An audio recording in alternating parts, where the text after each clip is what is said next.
Unlike many other ancient Egyptian burial grounds, King Tutankhamun's tomb stayed hidden and free of unwanted thieves for 3,000 years. One reason was that the tomb was smaller than average and tucked away in a place called the Valley of the Kings. This area was already being extensively explored by the time they stumbled upon Tut's spot. The entrance was all covered in debris from building a nearby tomb, which must have also helped keep it a secret. There were also zero writings or signs on the outside of the tomb. Time passing also played a part in keeping it in amazing shape until the 1920s, when a man named Howard Carter finally made it in.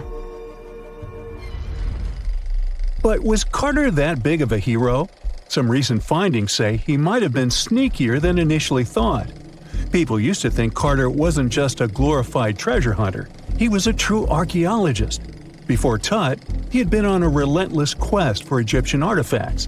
He discovered his interest in these unusual objects when he was a child, and soon started drawing the sculptures and inscriptions that were found in ancient tombs.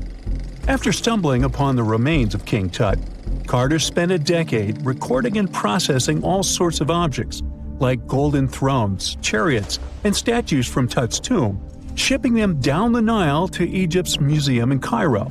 Well, at least that was the official story.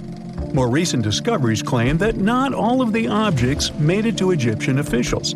A secret letter seems to uncover Carter's little 10 for them, 1 for me policy. The letter in question was sent to Sir Alan Gardiner, a philologist and friend of Carter's, dated from 1922. In these writings, Carter mentioned having found the tomb and was asking his buddy for some advice. In another letter from 1934, Gardiner seems to be thanking Carter for an amulet, which was sent to him as a thank you gift. Carter was adamant that it didn't come from Tut's tomb, but evidently it did.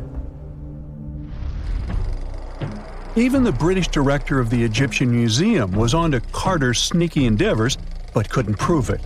He compared Gardiner's amulet to others from Tut's tomb, and lo and behold, they were a perfect match. Gardiner was so disappointed to have been put in such a sticky situation that he vented to Carter in another letter.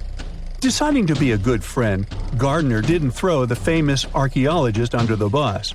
Instead, he advised Carter to take those stolen goods back to Cairo. Just like he'd advise you to like this video and subscribe to the Brightside channel for more amazing videos on the most unique topics in history. It's not the only shady piece of information on Carter's post-discovery behavior. In 1947, a man named Alfred Lucas, who used to work with a controversial archaeologist, gave some information in an obscure journal in Cairo. He claimed that Carter sneakily cracked open the burial chamber door himself. Then he sealed it back up like nothing had happened before the official uncovering. Now, why would he do that? Well, the same theory suggests that Carter and his crew might have entered the tomb early so they could get their hands on some ancient goodies. Obviously, these people couldn't risk having such objects sold while they were still alive, but made sure they were auctioned off after they passed. Carter, though, never confessed to anything. He made no official denial either, but the Egyptian government couldn't risk any more mysterious disappearances, so they prohibited him from entering the tomb for a while. Some have connected this apparent stealing to the curse of King Tut. If you've never heard of it, know that it became quite the scary tale soon after King Tutankhamun's resting place was uncovered. It claimed that anyone messing with the tomb of the boy pharaoh would face some serious bad luck. It's not all dramatic like a mummy going on an aggressive spree, but word got out that the people involved in disturbing King Tut's lair met some mysterious, untimely ends. The main untimely passing related to this supposed curse is that of George Herbert, the 5th Earl of Carnarvon. He was this British aristocrat who helped fund the search for the tomb. He passed away just a year after the tomb was opened. Now, people love to call it mysterious, but it turns out that Herbert was already in pretty bad shape health-wise when he got to Cairo, and he ended up getting taken down by a regular disease. Now, let's talk numbers. There were a lot of people linked to this tomb opening – security guards, archaeologists, and supporting staff. And sure, a few of them did pass not long after the tomb started receiving visitors. As much as we'd like this curse to be true for the sake of, good storytelling, statistically, if you have a bunch of people connected to opening a tomb, you'd expect some passings just by random chance. The average lifespan for those supposedly targeted by the ancient curse was more than 20 years after the spell was supposed to kick in. Herbert's daughter even lived until the 1980s, that's half a century later. And Howard Carter himself lived until 1935, a solid 16 years after the big reveal. Some have suggested that the whole curse was nothing more than a careful PR strategy. You see, when Tut's tomb was found, Howard Carter wanted to make a priority out of keeping nosy reporters away. So he might have come up with a curse hanging over anyone entering the boy king's resting place. But what was stolen from King Tut's tomb anyway? Well, some jewelry to begin with. It might have been snatched by Howard Carter himself, according to a French specialist. He did some intensive research by looking at old pictures taken from inside the tomb back in the 1920s. He compared those images to various objects from museums and auction houses. He soon started to piece together the whereabouts of some of Tut's jewelry. First up, there's this collar that used to be on Tut's chest. It was all broken into pieces, and some parts went via Carter to the Nelson Atkins Museum in Missouri. Meanwhile, other bits ended up on a necklace owned by some unnamed people who tried to sell it in 2015 but failed. Even the Nelson Atkins Museum agrees, as they've confirmed the information on their website. Then there's a headdress piece. Some beads from it that once belonged to Tut apparently got stolen by Carter too. They were also strung into a necklace and are now being held at the St. Louis Art Museum. Another fancy collar made out of glazed ceramic magic spent some time at the Met, far away in New York.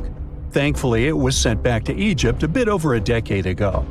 This seems to have been, as you'd expect by now, also stolen by Carter. Missing artifacts aside, King Tut still gave a ton of amazing objects that helped us learn more about this incredible ancient culture. Starting with the famous burial mask. It's this massive 21-inch gold art piece with semi-precious stones and glass paste.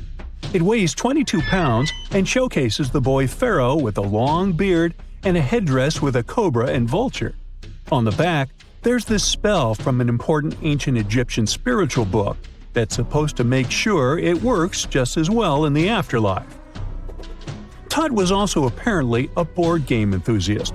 They found 4 board games in his tomb, some made of ivory.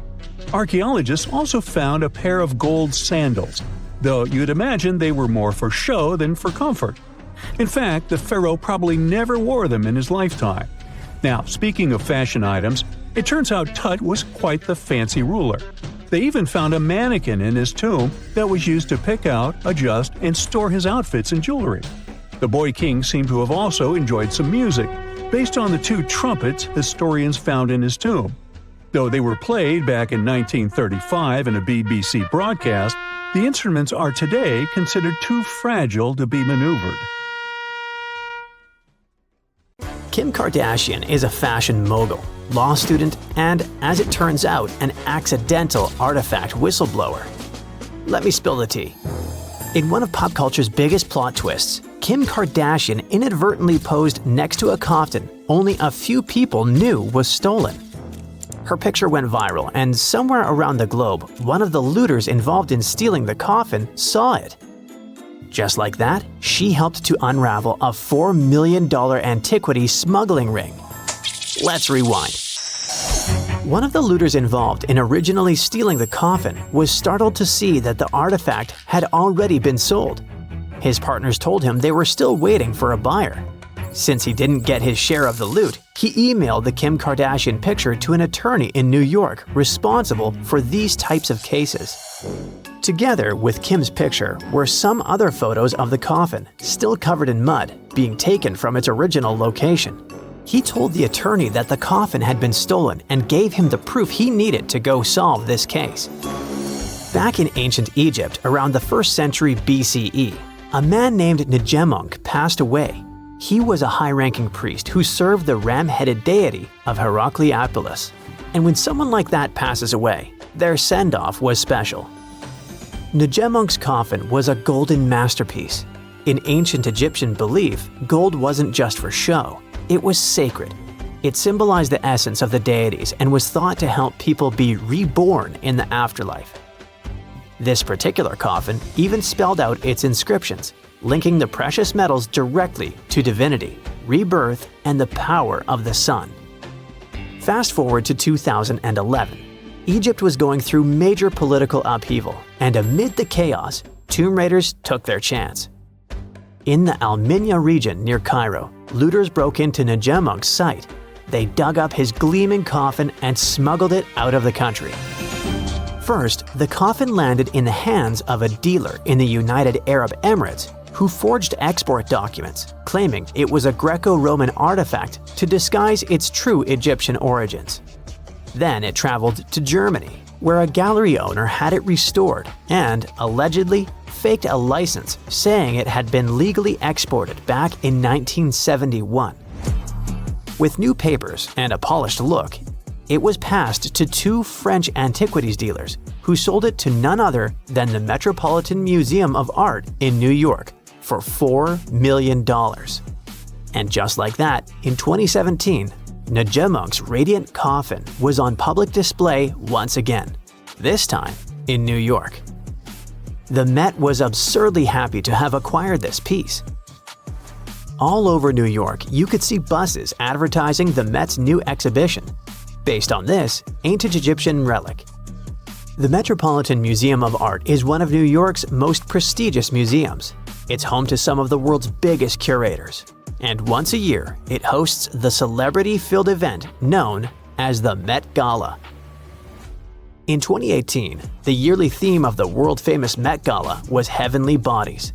And that's when Kim Kardashian walked onto the red carpet wearing a beautiful, sparkling Versace gold dress. She was wandering around the museum when she saw something that matched her dress and posed in a photo next to it. Of course, the queen of the internet went viral, standing right next to Nejemunk's coffin. And that's when it all happened. Someone self-described as friends with the original looters sent the photo to Manhattan's Assistant District Attorney, Matthew Bogdanos. Bogdanos had been obsessively tracking down looted artifacts for the past years. He knew there were some important Egyptian artifacts on the illegal trading market, and when he saw the picture, he knew the coffin had really been stolen. The informant shared digital images of the tomb, confirming it had been looted in 2011. And as investigators dug deeper, they found the missing piece, a human finger bone still inside the coffin. Yep, when the looters threw away the mummy's body into the Nile River, they left something behind, one of its fingers. But later on, this piece of evidence was key to proving the artifact's origin. By 2019, the Met returned the coffin to Egypt, and its CEO issued a formal apology. The museum, now aware it had been duped, vowed to overhaul its acquisitions process and even try to recover the money. Meanwhile, one of the European men involved in the forging of the illegal documents of the coffin was arrested in Germany in 2020. He maintains the paperwork was legit, but hey, the evidence says otherwise.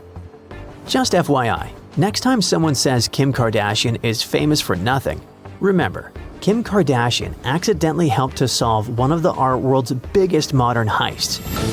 Moving forward, this next story is also worth a few millions, but to some, it should never be sold. Chris Pepe was just 7 when he first glimpsed the sparkling relics, tiny gems in a glass case at his great-uncle's house.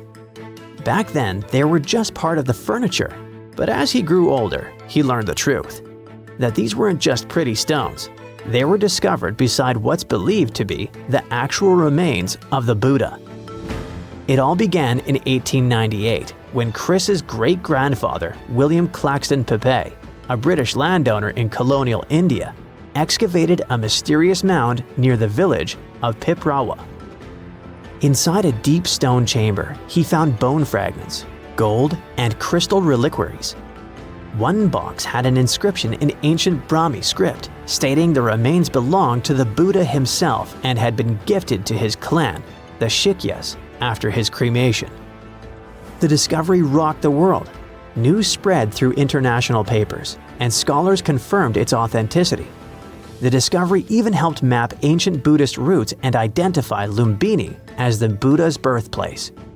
Though it happened during the colonial era, the story is more complex than simple looting. Pepe gave most of the relics away. He gave the bones to the King of Siam, which is now called Thailand, and the rest to Indian authorities. Only a few duplicates of the stones stayed with the family and were passed down through generations. When Chris inherited them in 2013, he and his cousins didn't hide them. They launched the Piprawa project, digitized family archives, and loaned the relics to museums around the world, from New York's Met to Seoul's National Museum, always free of charge.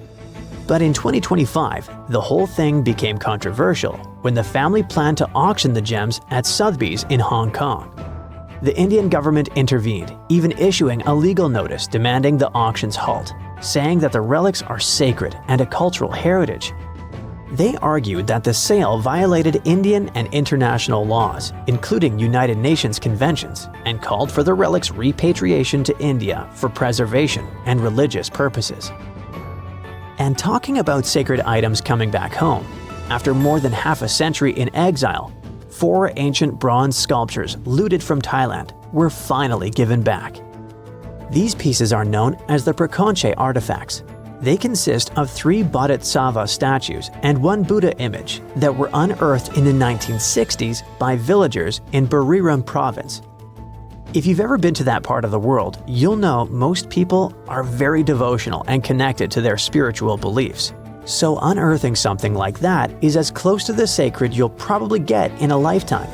But the items were smuggled out and eventually landed in the Asian Art Museum in San Francisco. These statues are estimated to be 1,300 years old. They were tied to a man called Douglas Latchford, a notorious figure in the illicit antiquities trade. Now, after years of pressure, the museum has agreed to their return.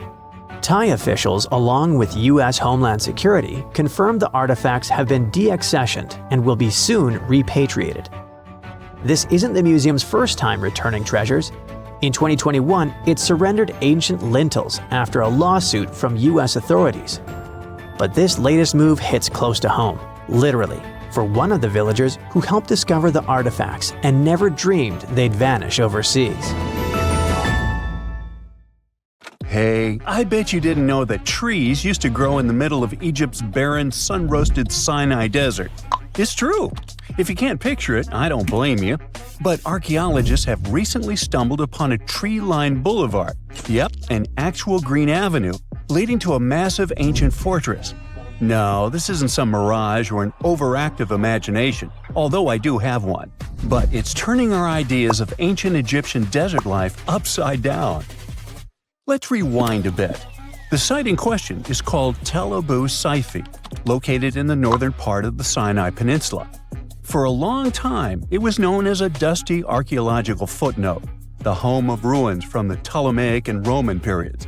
You know, the era after Alexander the Great swaggered through Egypt and the Roman Empire called dibs. But recently, Egypt's Ministry of Tourism and Antiquities decided to give it a fresh dig. And what they found out turned to be more than just a forgotten outpost. We're talking about a full-on military fortress with defensive trenches, paved roads, lime kilns, barracks for soldiers, and even room for their families.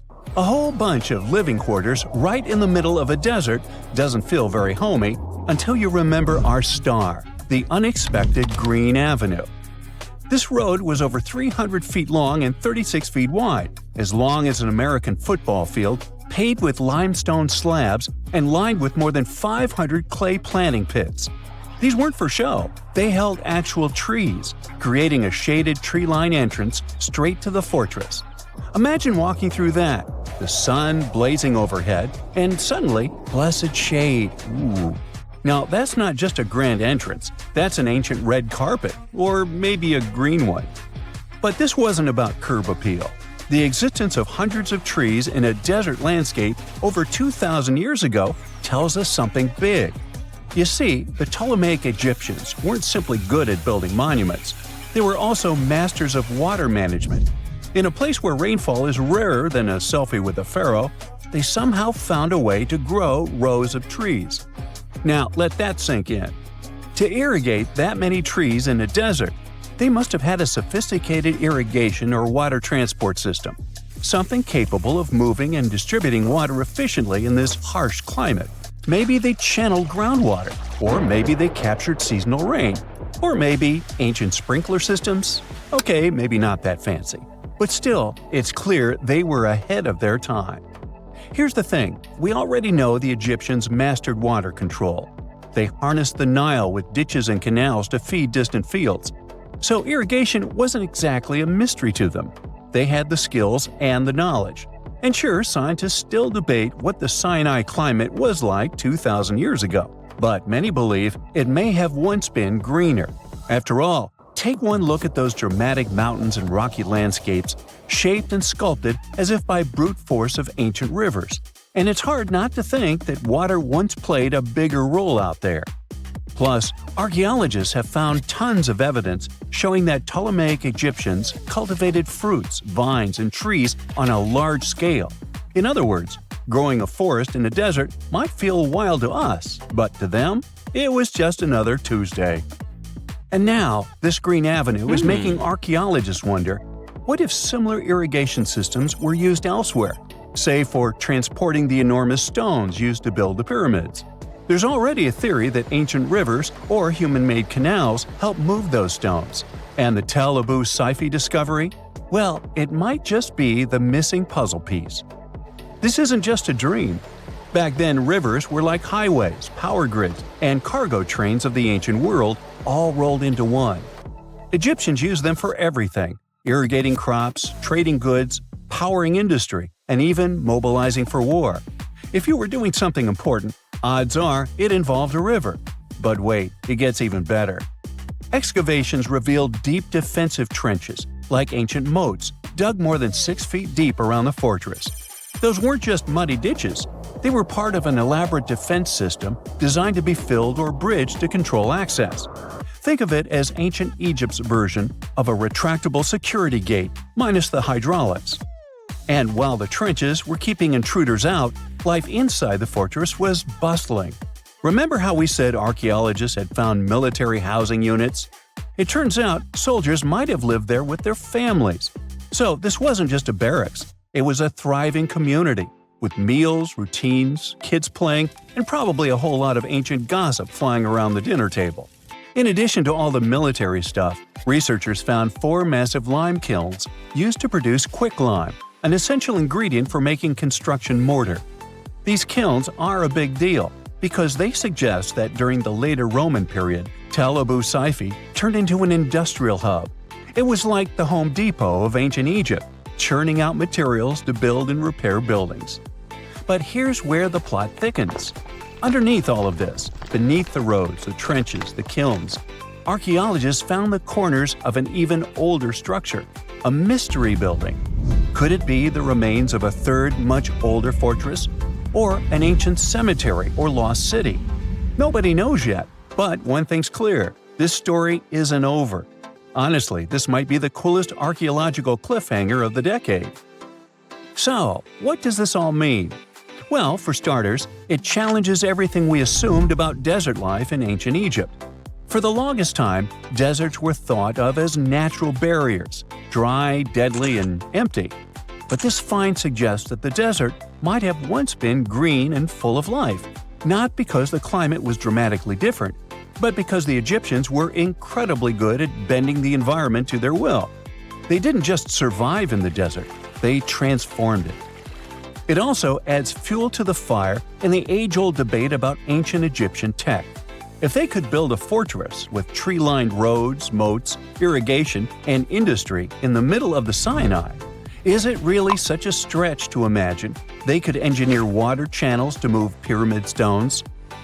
Forget the Ancient Aliens TV show. Sure, it's entertaining, I'll give you that, but it makes us forget something crucial. Those people were brilliant. A lot of what we call modern technology is recycled ancient ingenuity. And who knows how much knowledge we've lost over time. Meanwhile, the dig continues. Scientists are now mapping the entire Tel Abu Saifi site, trying to piece together how all the structures connect. Some want to analyze soil samples to find traces of old tree roots and maybe even figure out what kinds of trees once grew there. Imagine if they were date palms. We might be looking at the world's oldest snack lane. You already know that the implications of the discoveries don't stop with history books, right? This kind of discovery has modern relevance too. Our world is going through a lot of change, with crazy weather and huge heat waves. So maybe we should be asking, what can we learn from ancient civilizations that once made the desert bloom? If nothing else, Tel Abu Saifi reminds us that the ancient Egyptians were more than just pharaohs, pyramids, and mummies. They were visionary planners, eco-architects, and straight-up problem solvers. They didn't wait for nature to hand them what they needed. They engineered it. And thanks to discoveries like this, we're getting a clearer picture of just how advanced and, frankly, how cool ancient Egyptian civilization really was. So next time someone tells you deserts are just empty wastelands, you can hit them with this fun fact. Over 2,000 years ago, in the heart of the Sinai Desert, there was a fortress with a tree-lined avenue, moats, military housing, an industrial center, and even a secret underground structure. Take that, sand dunes! Who knows what else is still buried out there, waiting to rewrite history? Not many civilizations are as mysterious as ancient Egypt. A powerful empire that lasted over 3,000 years. It gave us pyramids that still stand and myths that still inspire. It's one of the most explored places on Earth, yet somehow, we still find exciting stuff. In Abydos, archaeologists just uncovered a 3,600-year-old royal tomb. It's huge! It has golden hieroglyphs of deities covering the entrance. But the pharaoh's name? It's not there. It's missing. Who was this ruler? And what new chapter could this open in Egypt's story? If there's one place in Egypt where the line between life and demise feels thinner, it's Abydos. To the ancient Egyptians, this was sacred ground.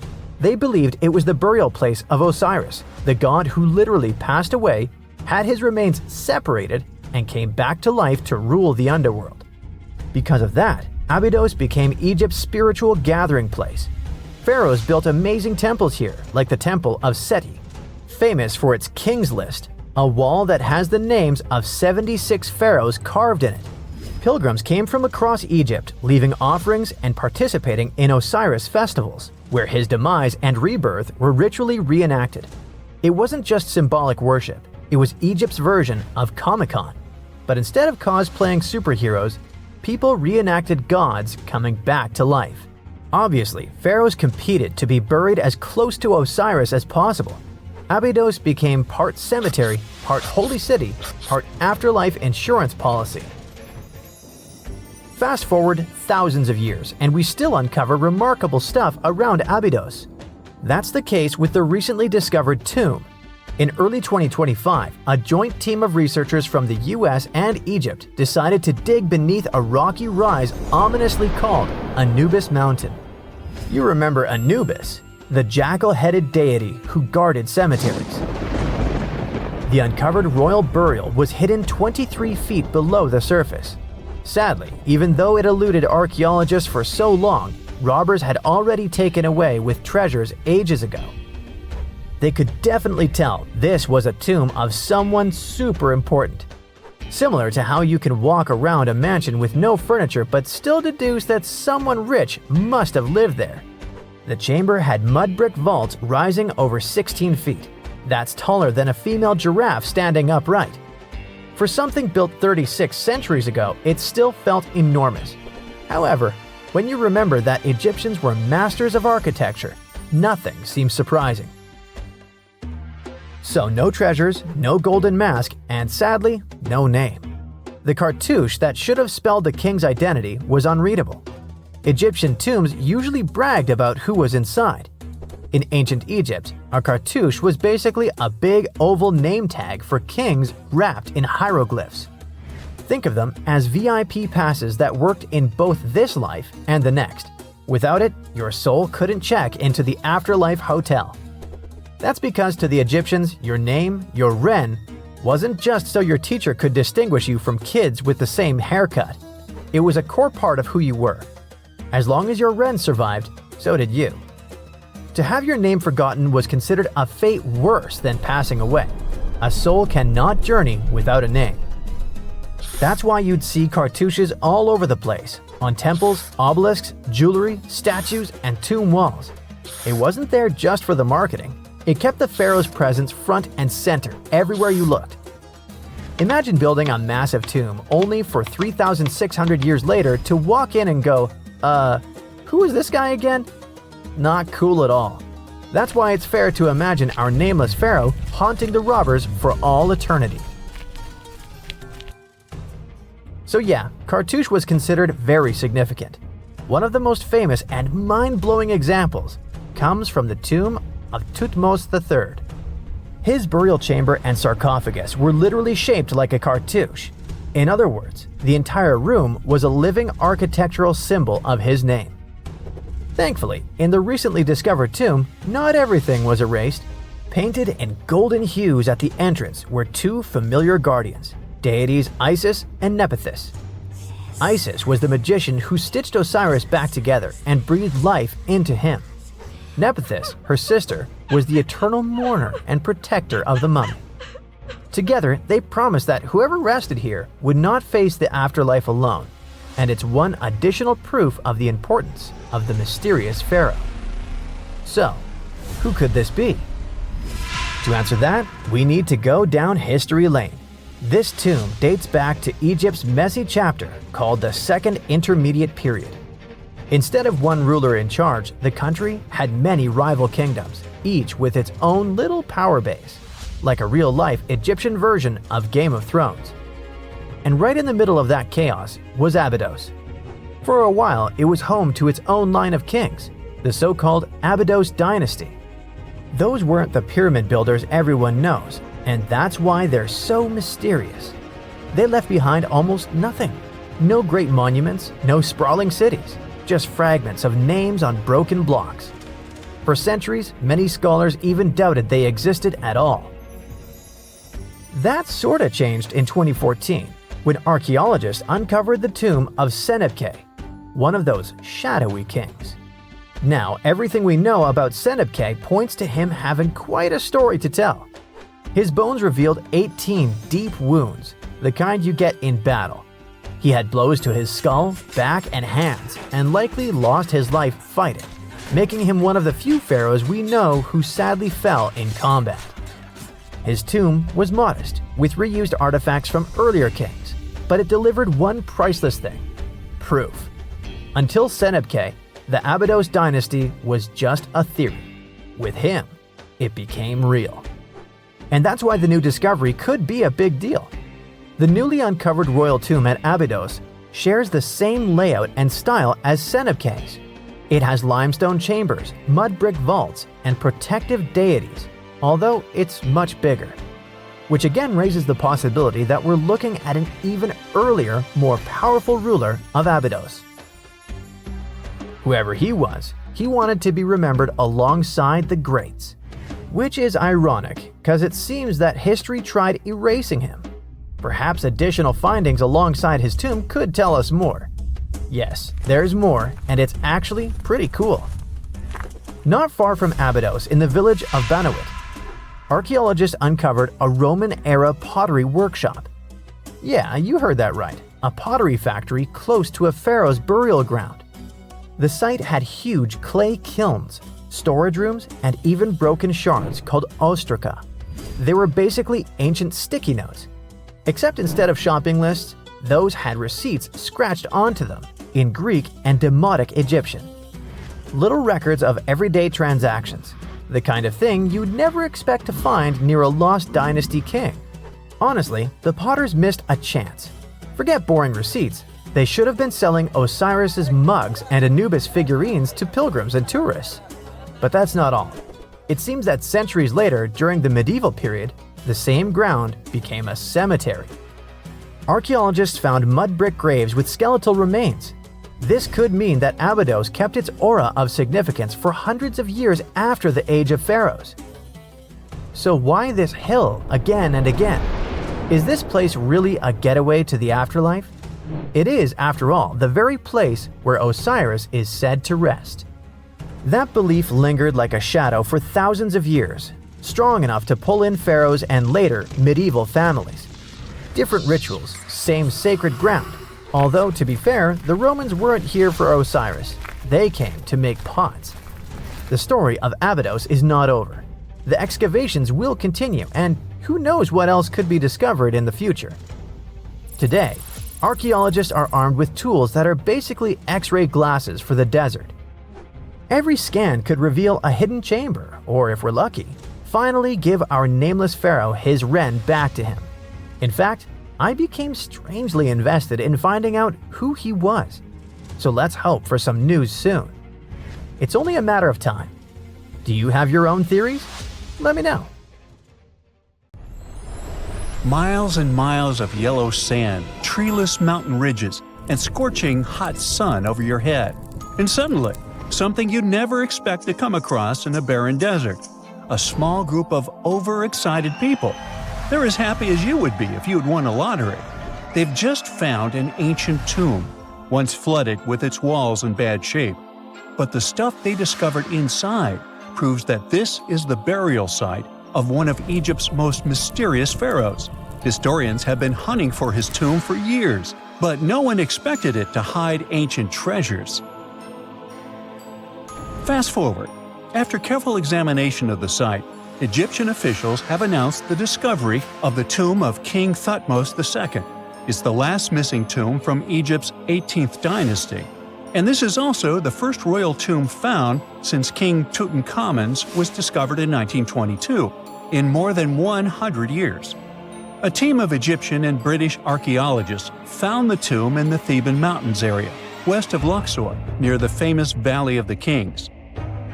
Before this, the site was only known as Tomb C4, but during their excavation, the team found clear evidence proving it belonged to King Thutmose II. Archaeologists actually found the entrance and main tunnel leading to the tomb in 2022. But at first, they thought it belonged to a queen because it was near the graves of Thutmose III's wives. It was also close to Queen Hatshepsut's tomb. Originally, it was prepared for her when she was just a royal wife. But everything changed when she became pharaoh.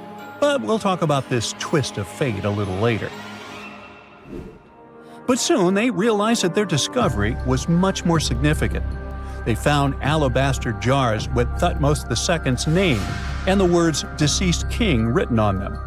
That's when they realized that the tomb was actually his final resting place. Sadly, Thutmose II's tomb has seen better days.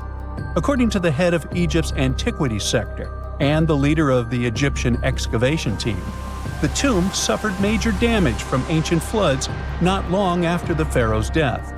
Water swept through the burial chamber, likely destroying or displacing many of the original artifacts.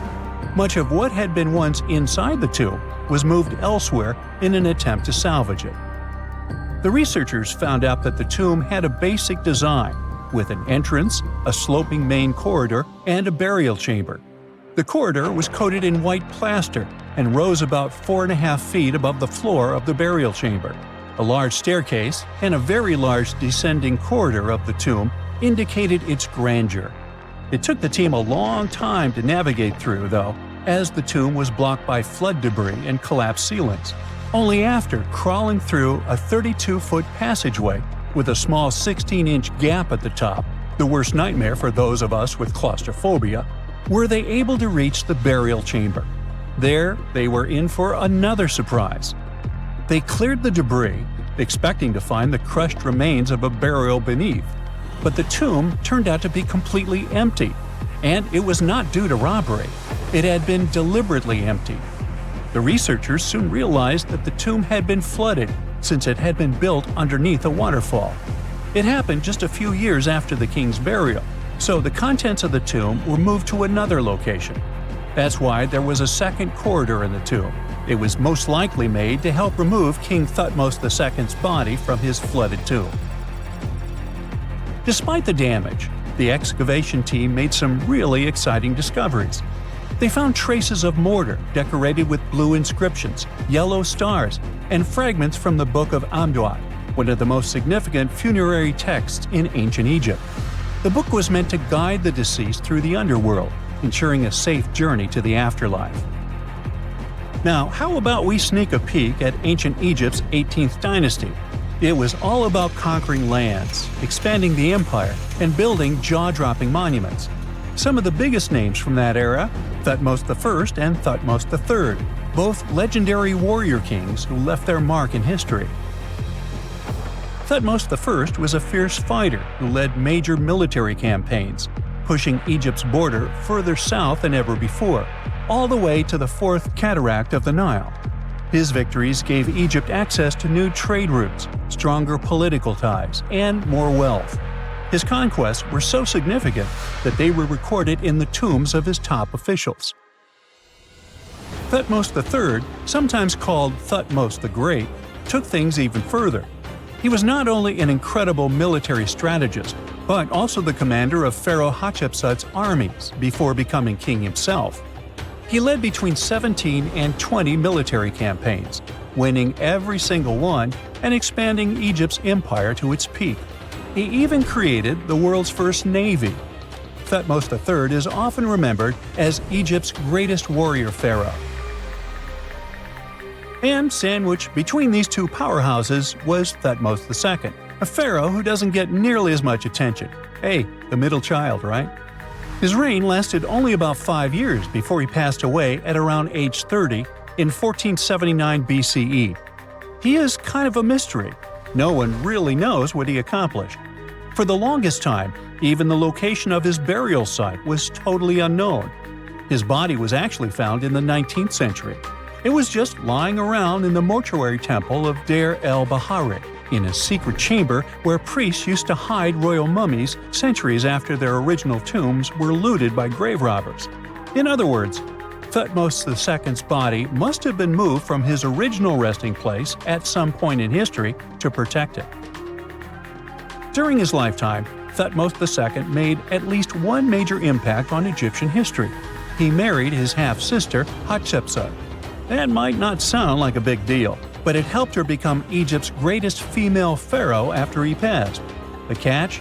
She kept her stepson, Thutmose III, off the throne for decades. When he finally took power, he erased her name from history out of spite. And still, Hatshepsut is one of Egypt's greatest pharaohs, no matter if you're talking about a man or a woman. She brought a lot of wealth and art to Egypt. She led a big trading trip to a place called Punt, where she brought back things like gold, ebony, and incense. She also made sure her name lasted by building amazing structures that we can still see today. At Karnak, she added huge obelisks. One of them is still standing tall. She also was the one to build the Temple of Deir el-Bahari with its countless columns. She was buried there. Interestingly, Hatshepsut was often shown in art as a man, with muscles and a beard, like how pharaohs were usually depicted. But she made sure there was always something in the artwork that reminded people she was a woman, like calling herself Daughter of Re, or His Majesty herself. When she passed away in 1458 BCE, Egypt wouldn't have a female ruler as powerful as her until Cleopatra, about 1400 years later. According to Egypt's Supreme Council of Antiquities Secretary General, isn't that a mouthful? Hatshepsut's name actually appears in Thutmose II's tomb, meaning she might have even handled his burial. As for their final resting places, well, Hatshepsut was buried in the Valley of the Kings, and Thutmose II's mummy is now in the National Museum of Egyptian Civilization, alongside other ancient Egyptian rulers. It gives visitors a rare chance to see the remains of a nearly forgotten pharaoh. Now, experts consider the discovery of his tomb to be one of the most significant in recent years. The artifacts found there add important details to our understanding of the history of the region and Thutmose II's rule. And even though the tomb's design is fairly simple and follows the same architectural style preferred by later Egyptian rulers, its historical importance is undeniable. In any case, the mission isn't over yet. Archaeologists are now focusing on solving another mystery. Where did the rest of the tomb's contents end up? The team is determined to continue their search. Who knows what other secrets they will uncover that have remained hidden beneath the sands for thousands of years. A gruesome discovery took place in Egypt some years ago. You want to hear about it? 16 human hands, carefully buried in 4 eerie pits. They didn't look too much like human hands at first, since they were abnormally large, but they were. Weirdly, there were only right hands. No left hands were in sight. It turned out that it points to the practice of an ancient dark ritual. Old Egyptian art and tales talked of a ceremony where warriors would present the right hand of their adversaries as proof of victory and ask for gold in return. Egyptians believed in the afterlife, so cutting off someone's hand meant you cut off their power eternally. Guaranteeing this type of defeat was interesting to the winning party. Here, the fight was between Egyptians versus Hyksos, who lived in what was once known as Canaan. Egypt has always been the center of some history-changing findings, and some time ago, this papyrus was found. If we stretched it open, it would be just a tad bigger than the height of a skyscraper. The world's tiniest skyscraper, which is located in Wichita Falls, Texas. When humans didn't write on their notes app, they wrote on this thing, made from the medulla of a papyrus plant. Around 2,000 years ago, ancient Egyptians wrote something reminiscent of a book where they describe most of their funerary traditions and their visions of the afterlife. It's considered one of the most important texts from ancient Egypt and is still sold in bookstores to this day. This ancient manuscript was unearthed from a chamber located just south of the Pyramid of Djoser, located in Saqqara. Oh yes, Djoser is the oldest pyramid in Egypt and not the Giza pyramids like most people think. So recently, the site of Saqqara buzzed with excited archaeologists who probably found one of Egypt's oldest complete mummies. They believe that this beautiful and well-preserved mummy was that of a wealthy man. He was discovered in a deep shaft, covered in layers of gold leaves. There are many symbols that show he was an important and wealthy man, like the band he wore on his head, the bracelet on his chest, and the fact that he was embalmed with a tunic, which was reserved for Egypt's finest. The most exciting part of the entire discovery was finding the resting place sealed with mortar, just as the ancient Egyptians had left it 4,300 years ago. Now this may sound weird, but back in 2008, archaeologists discovered a missing pyramid. Now it went missing because it deteriorated over the span of 4,000 years. Today, you can only see its base. It was a pretty important site back in ancient times. It is said that around the area of the pyramid, the ancients hosted a special type of ceremony where high priests would carry mummified remains of sacred bulls. Now here's a fun fact. Ancient Egyptians believed that Apis bulls were earthly incarnations of the city deity of Memphis and was connected to rites of fertility. It wasn't just any Apis bull, though. They needed to be all black, with a single white mark between its horns and a bunch of very specific characteristics. They were selected by the local priests and honored until they passed away. After that, they were mummified and buried in underground galleries. Meanwhile, this missing pyramid sort of disappeared around the 1800s. It was a German archaeologist who first found it in the village of Saqqara. He called it the Headless Pyramid when he first found it. But then, years after the official discovery, the desert sand came along and covered the whole thing. There were some excavations between the 19th and 20th centuries, but they weren't too systematic. That's why scientists were so thrilled when they dug an entire pyramid's base after removing the 25-foot mound of sand that was covering it. Oh, and it turns out American archaeologists are excavating a cemetery in Egypt that could contain over 1 million mummified bodies. So far, archaeologists have dug around 1,700 mummies. One of the main differences from other classic Egyptian mummies is that these people weren't kings and pharaohs. They were commoners that most likely lived about 1,500 years ago, when Egypt was controlled by the Roman and Byzantine empires. The name of the cemetery is cool though, the Way of the Water Buffalo, just in case you want to check it out on your next trip. Other than bulls and buffaloes, ancient Egyptians also liked baboons. Are you seeing a pattern here? In the beginning of the 20th century, archaeologists discovered a site filled with mummified baboons in a place called, guess what? The Valley of Monkeys. An animal wouldn't have been mummified if it wasn't considered important. Certain animals were more important than others, since they were linked to specific deities. Jackals were connected to Anubis, the ancient god of the afterlife, and cats were likened to the female deity Bastet. Baboons were a pretty big deal, since they were believed to be connected to Thoth, the deity of wisdom and advisor to Ra, one of Egypt's supreme deities. The archaeologists who studied these animals weren't too happy. They think these baboons were kept inside and were deprived of sunlight for most of their lives. They had extreme vitamin D deficiencies and they were poorly fed. Maybe Thoth got angry with these baboon keepers. Just a guess. Since there's never a boring day for archaeologists in Egypt, they also found human mummies with golden tongues. Since Egyptians were all about the afterlife, they believed that golden tongues might help a person speak once they pass to the other side. I mean, it's a long shot, but hey, why not? Some of these mummies were placed in wooden coffins with goods, such as necklaces, pottery, golden artifacts in the shape of lotus flowers and scarab beetles, and iPhones. Just kidding. A new temple was also unearthed recently in Egypt. Scientists believe it was dedicated to honor Zeus Cassios. That deity would be a cross between Zeus, the almighty Greek deity of the sky, and Mount Cassios. While digging around the Sinai Peninsula in Egypt, archaeologists spotted two pink granite columns poking out of the ground, and bingo. They believe these columns represented the temple's front gate and collapsed during an earthquake many years ago. And speaking of deities, there weren't only super serious deities. Recently, scientists unearthed a golden ring in a city south of Cairo. No, Frodo, it's not magical. It was a normal gold ring, but it had the depiction of the deity of fun, officially named Bes. This deity is often described in sacred texts as a happy chubby dwarf. Today, many tattoos we get are sorta deprived of any sense and are made of aesthetic purposes only. In ancient Egypt, though, women would get tattoos as a token of protection for childbirth. That's what scientists think, at least. Around the Nile region, scientists found some mummies that had well-preserved tattoos, which is a rarity since the skin deteriorates so easily. Two of these women tattooed their lower backs, and the drawings were simple.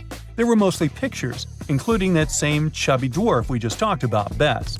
He also had a side hustle as the protector of women during childbirth. Now, would you believe me if I told you ancient Egyptians invented robots? No? Well, that's because that's not entirely true. Sure, they were astronomers, mathematicians, and engineers, and somehow they also squeezed an eccentric invention into that package. An automated deity some scientists called Hathor. This wooden statue had been in the Metropolitan Museum of Art for years before someone noticed its secret. With the help of an X-ray machine, specialists discovered a mechanical operating system inside it. The pulley-like axis goes from the statue's shoulder to her left leg. When the system rotates, the statue raises and lowers her hand. Hey, pick me! Pick me! I got my hand up here.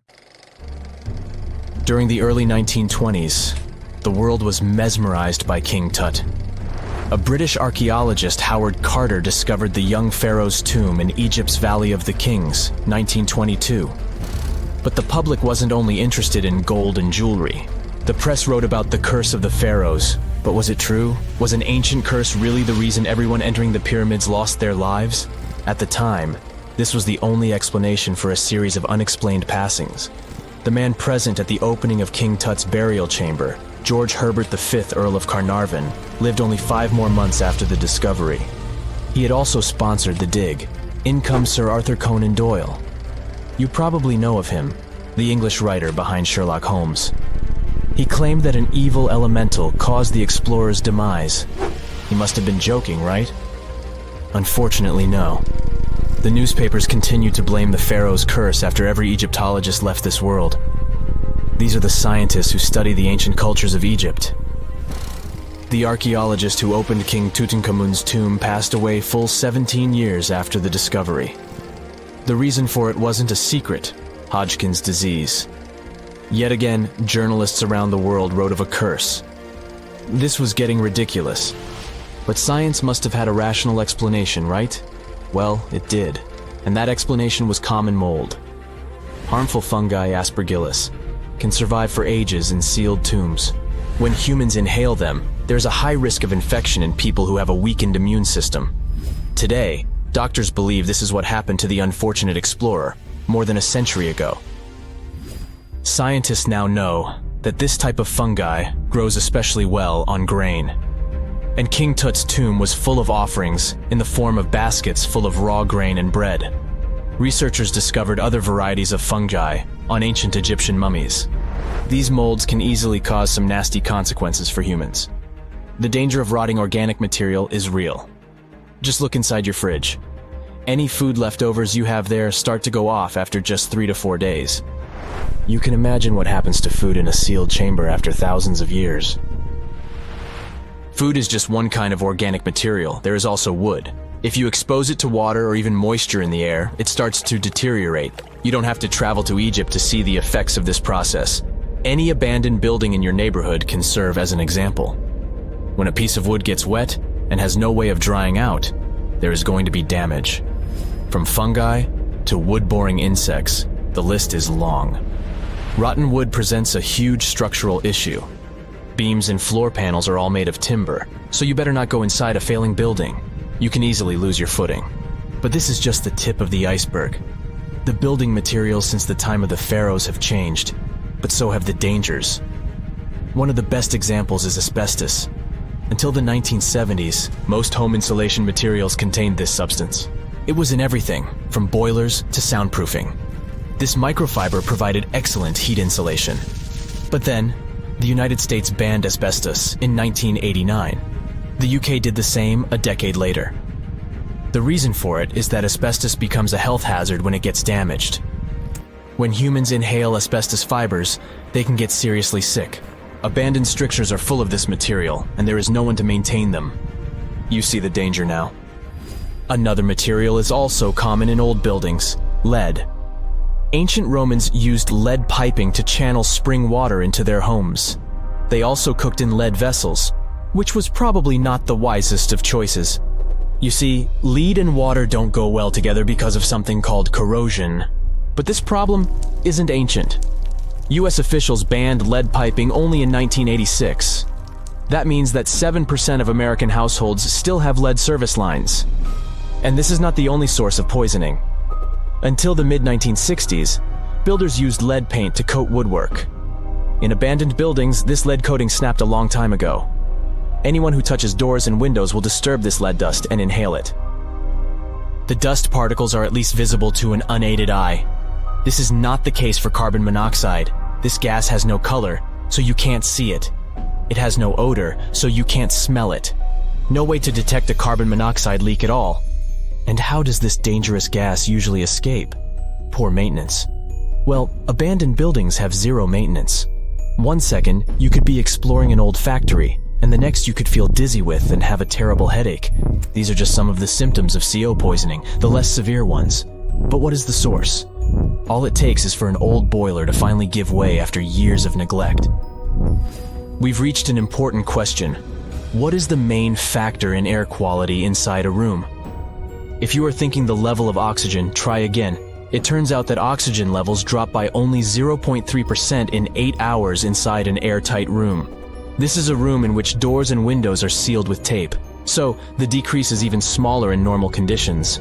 Oxygen isn't the main problem. The levels of carbon dioxide rise sharply inside a sealed room. This is the direct result of human breathing. We inhale oxygen and exhale CO2. Think of it as a waste gas. Normally it's only a tiny portion of the air we breathe, 0.04%. But in a sealed room, high levels of carbon dioxide will make you feel drowsy. And that's the last thing you need when inside a dilapidated building. Carbon dioxide will decrease your ability to think clearly. Researchers from Harvard did an interesting study in 2016. They had office workers come in 6 days in a row to complete a problem-solving test. During the week, they gradually raised the carbon dioxide levels in the mock-up office. The results of the same test kept getting worse over time. There are many factors at play, but CO2 levels definitely had an impact on the workers' problem-solving ability. The test took place inside a typical office environment, not inside a crumbling building where visitors must watch their every step. When I say visitors, I really mean trespassers, and trespassing is a criminal offense in the United States. This goes both for private and public property. If you defy the law, you can be fined up to $5,000 or even face lockup time. That should make you think twice before jumping over a fence with a no trespassing sign. But again, you might not be the only one inside. You can never know who else is in the building. Perhaps a person up to no good? It doesn't have to be a person at all. Animals can pose a threat as well. You would be startled if you saw a rat, for example. But the poor animal would be scared as well. It might bite you. The list of diseases rats carry is pretty long. But rodents' teeth can cause other forms of damage. They grow constantly, so the animal has to constantly nibble on something to stop them from overgrowing. If you ever felt peckish at 1 a.m., you know the feeling. Electric cables are high on the rodents' menu. Abandoned buildings have plenty of those. Old wiring is dangerous on its own. Structures erected before 1984 often used wires made out of aluminum. Today, copper is the standard because an aluminum wire is 55 times more likely to catch on fire than a copper one. Flipping a switch in a rundown building can cost you your life. Be on alert for telltale signs that something is wrong. Lights that flicker, sparks from sockets, and the smell of smoke. And yeah, don't count on an earth cable to protect you from electrocution. Ground cables became standard only in the 1960s. When you hear the word mummy, you might get a chill down your spine. That's because most of us associate this word with those creepy characters we've seen in some scary movies. But in reality, mummies have helped us understand a lot about ancient civilizations, their rulers, and about how people used to deal with losing their loved ones.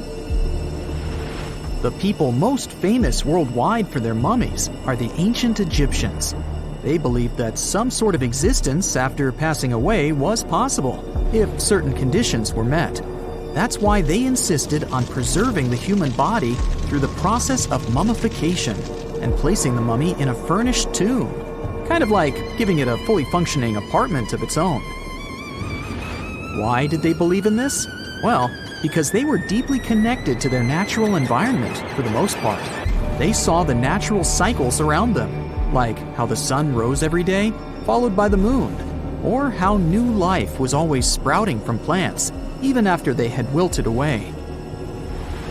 They also believed that the powerful spirit Osiris, who represented the cycle of passing away and resurrection, played a role in this process. To prepare for the afterlife, the ancient Egyptians followed certain rituals, like mummification, which involved using materials like honey, resins, and incense to preserve the body. There's no other mummy more popular than that of King Tut.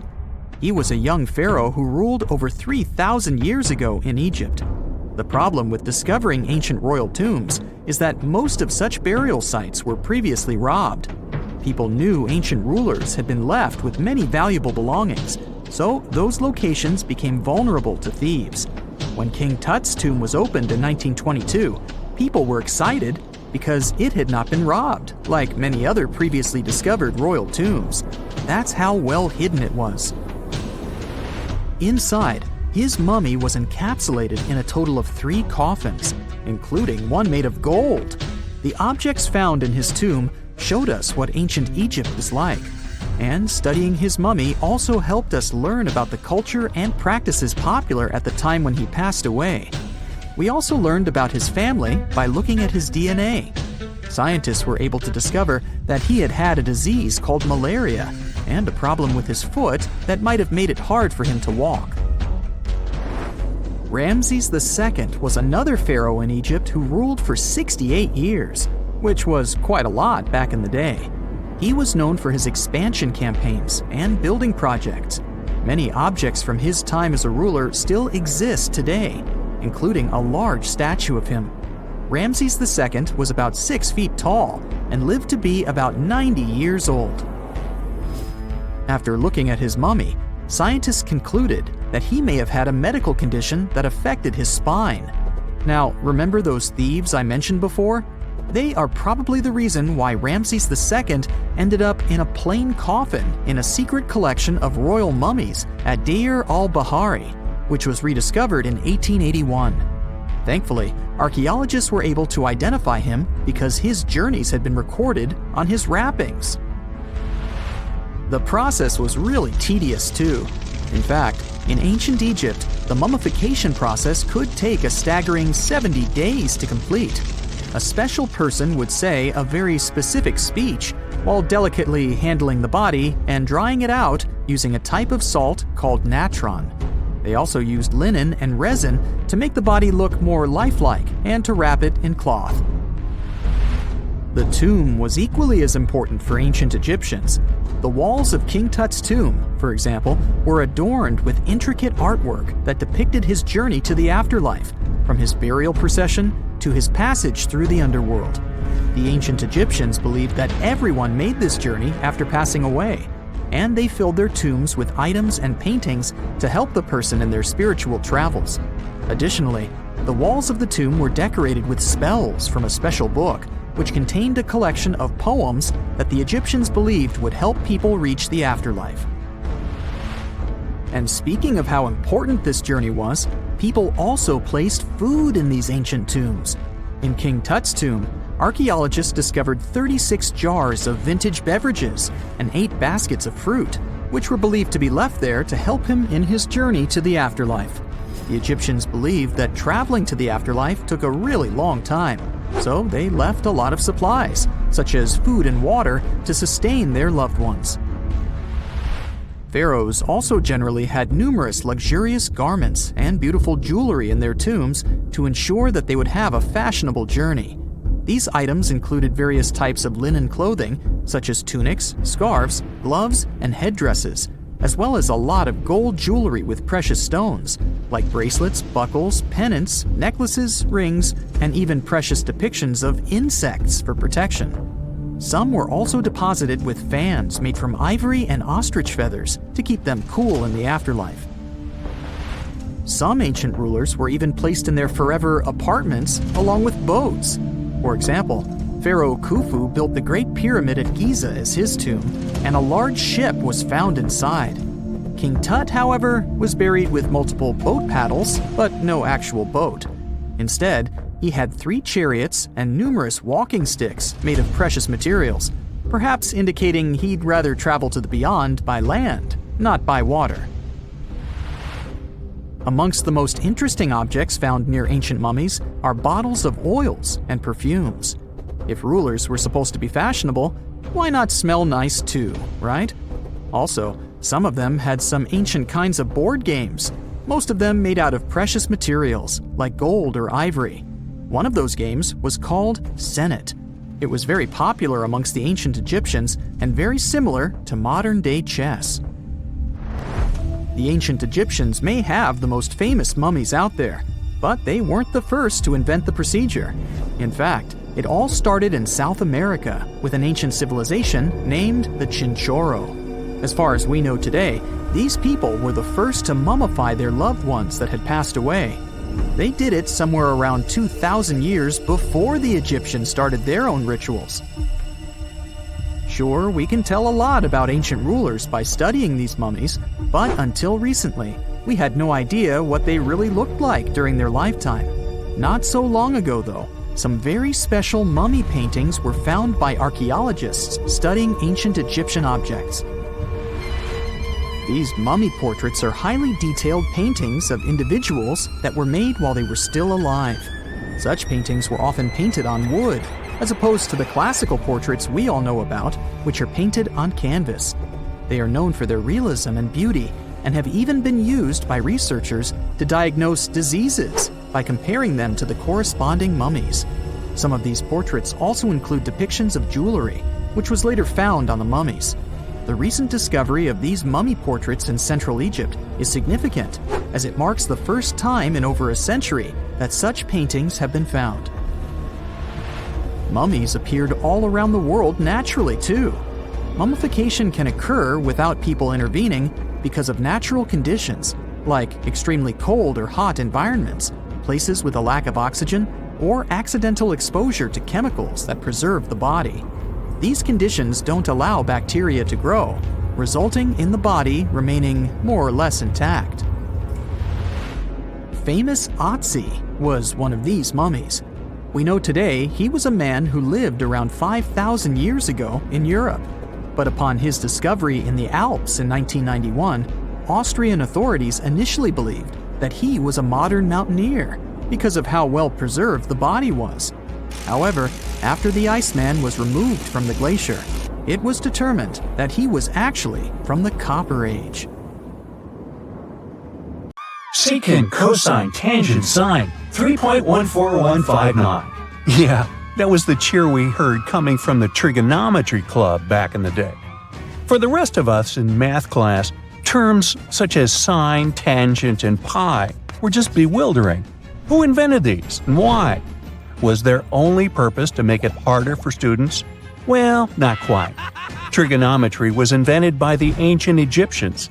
They needed this knowledge to construct pyramids, and they did a pretty good job too. The Great Pyramid in Giza still stands today, some 4,500 years after it was built. No recalls either. So let's get out of that classroom and on a journey through time to reveal the secrets behind the ancient Egyptians' precision. Here you are, standing on the Great Pyramid's construction site, some 9 miles from Cairo. Well, the city still isn't there, as you're surrounded only by the desert and teams of construction workers. They're transporting large stone blocks weighing 2.5 tons each. They're inside a wooden sled that sits on large rollers. A crew of 8 men rolls these blocks along the ground. You immediately think of the rollers on a supermarket cash register. The principle is exactly the same, but the scale is greater, much greater. Scientists estimate that the Egyptians used 2.3 million such blocks in the Great Pyramid alone. And the block in front of you is one of the lighter ones. The heaviest of them weighed up to 15 tons. But where did all these blocks come from? Most of them originated from quarries around Giza. It's not that impressive, you think, but wait until you hear how ancient engineers transported the granite used in construction over 500 miles to the pyramid. There were no railways or highways back then, but the mighty Nile was always there. Researchers even believe that the Egyptians dug a canal to connect the Nile directly to the pyramid's construction site. All they had to do then was to wait for the flood season to begin, and voila! The rising water levels floated the heavy stone blocks for them. But how did they lift the enormous stones on dry land to stack them up to the top? Did they use oversized cranes? Well, ancient Egyptians worked around this problem, literally speaking. One of the workers is now pointing to the giant ramp going around the pyramid they're building. This is how a mountain road zigzags its way to the top. If the ramp went directly to the top of the pyramid, then workers couldn't pull the stone blocks along it. It would be too steep. Scientists have calculated that 8% could be the maximum incline.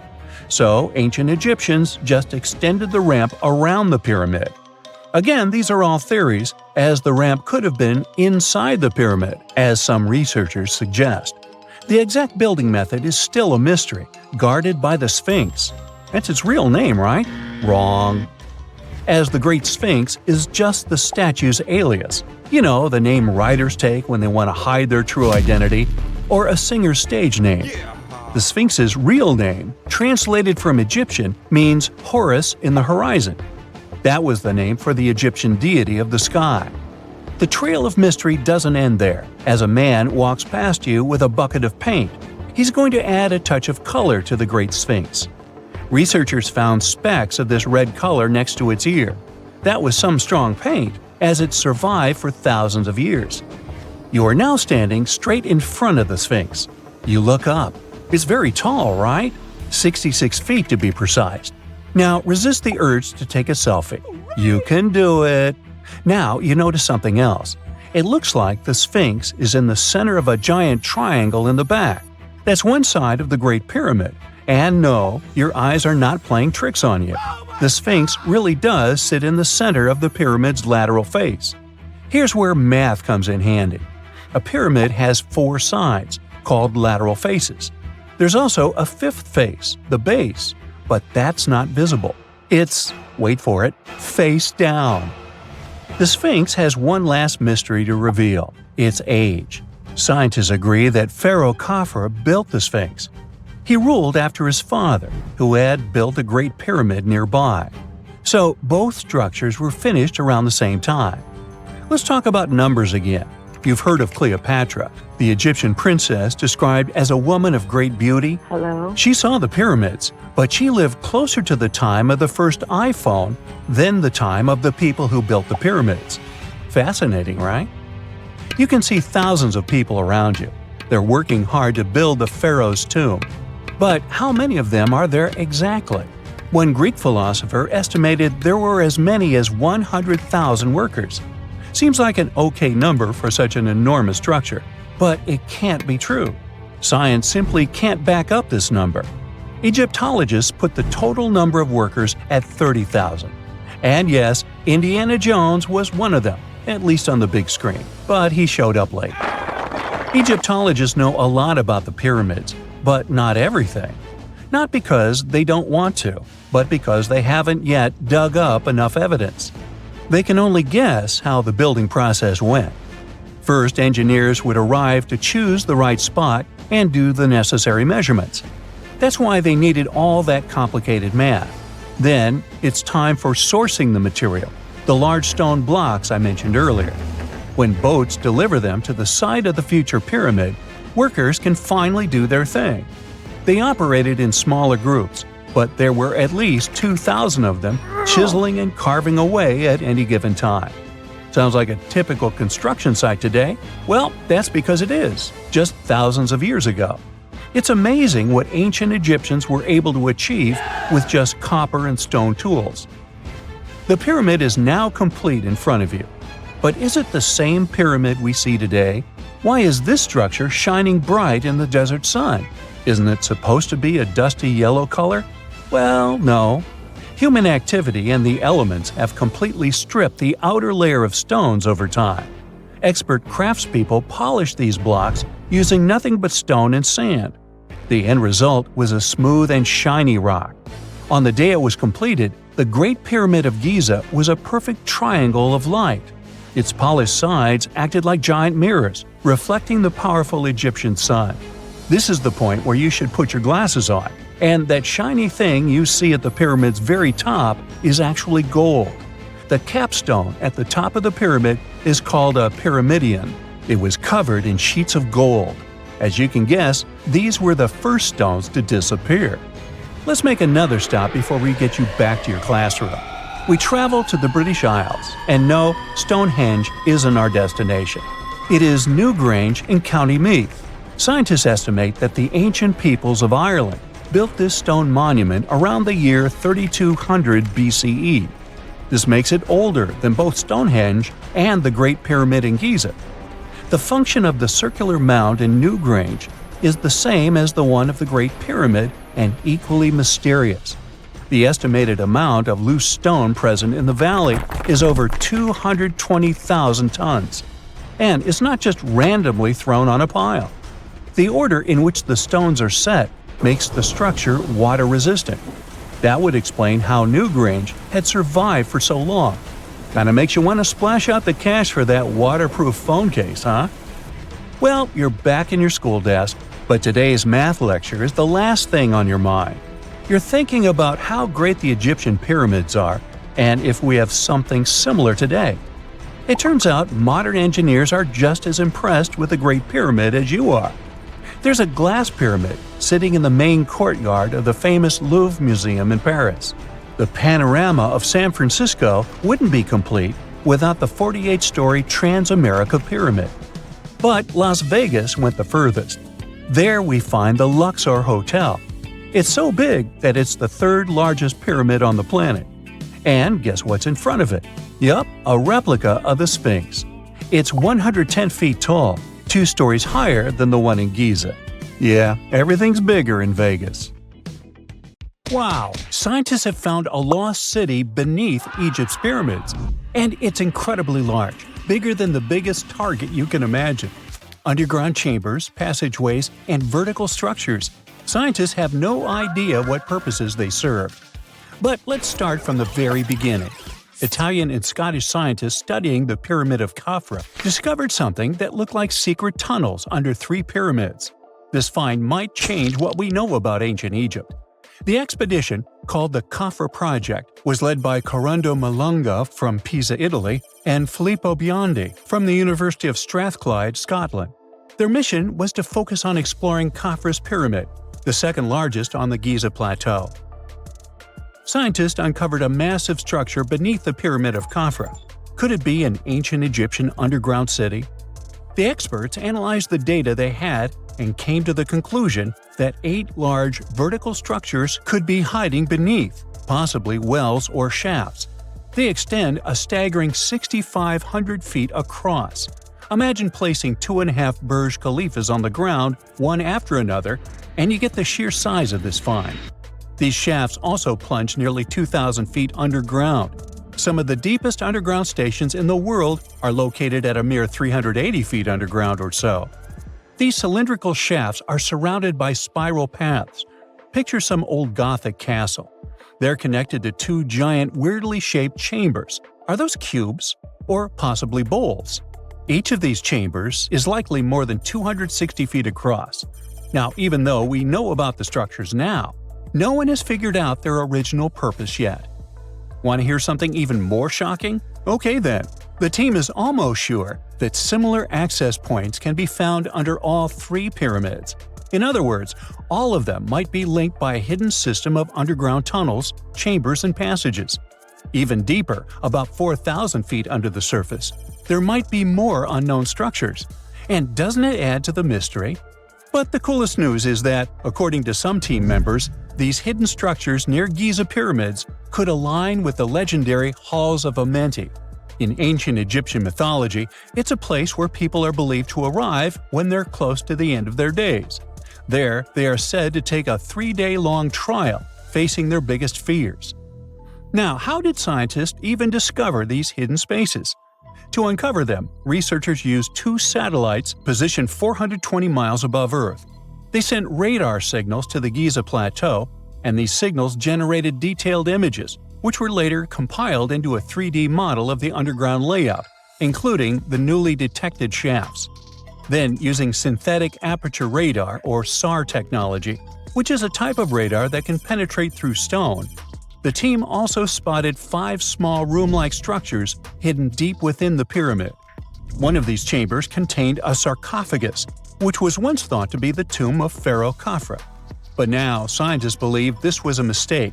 The true burial site is likely to be elsewhere. In any case, these 5 hidden rooms were completely unknown before the scans. They seem to be arranged in the center of the pyramid and are linked to underground pathways leading somewhere below the structure. There's an opinion that these tunnels could lead to more hidden chambers and wells. Some of them might be around 4,500 years old. Wow! What if they help us solve ancient civilization mysteries? Preliminary data suggests that all this underground space can be much more than a few empty chambers. There might be many more hidden structures near the Giza pyramids. How come? Well, the thing is, the structure appears to include hollowed-out sections with spiral pathways leading even deeper underground. Refining the images hinting at this could reveal an extensive subterranean network. It might be a whole city hidden under the surface. Now, despite the excitement surrounding these findings, there are also a lot of people who don't believe in the existence of the underground city. They're skeptical about the archaeological discovery in Egypt due to the lack of peer-reviewed verification.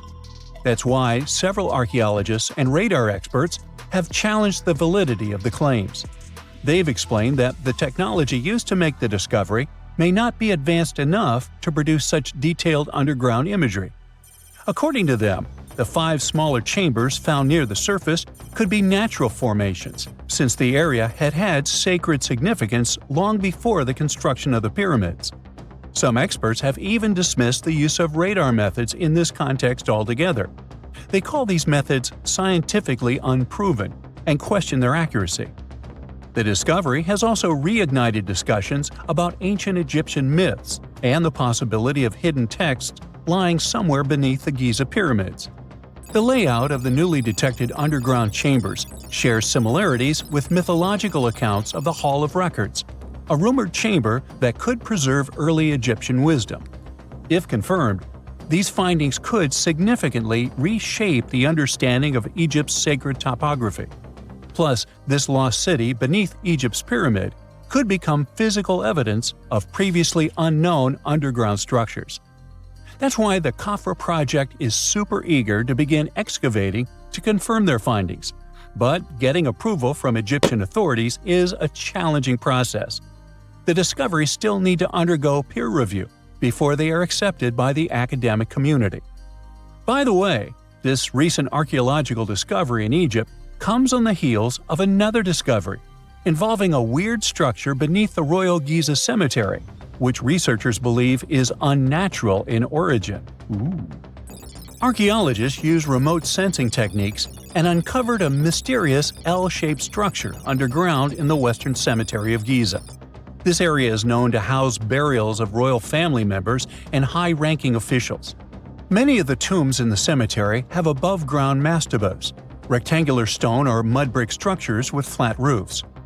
But there is an area in the center of the cemetery where there are no above-ground structures.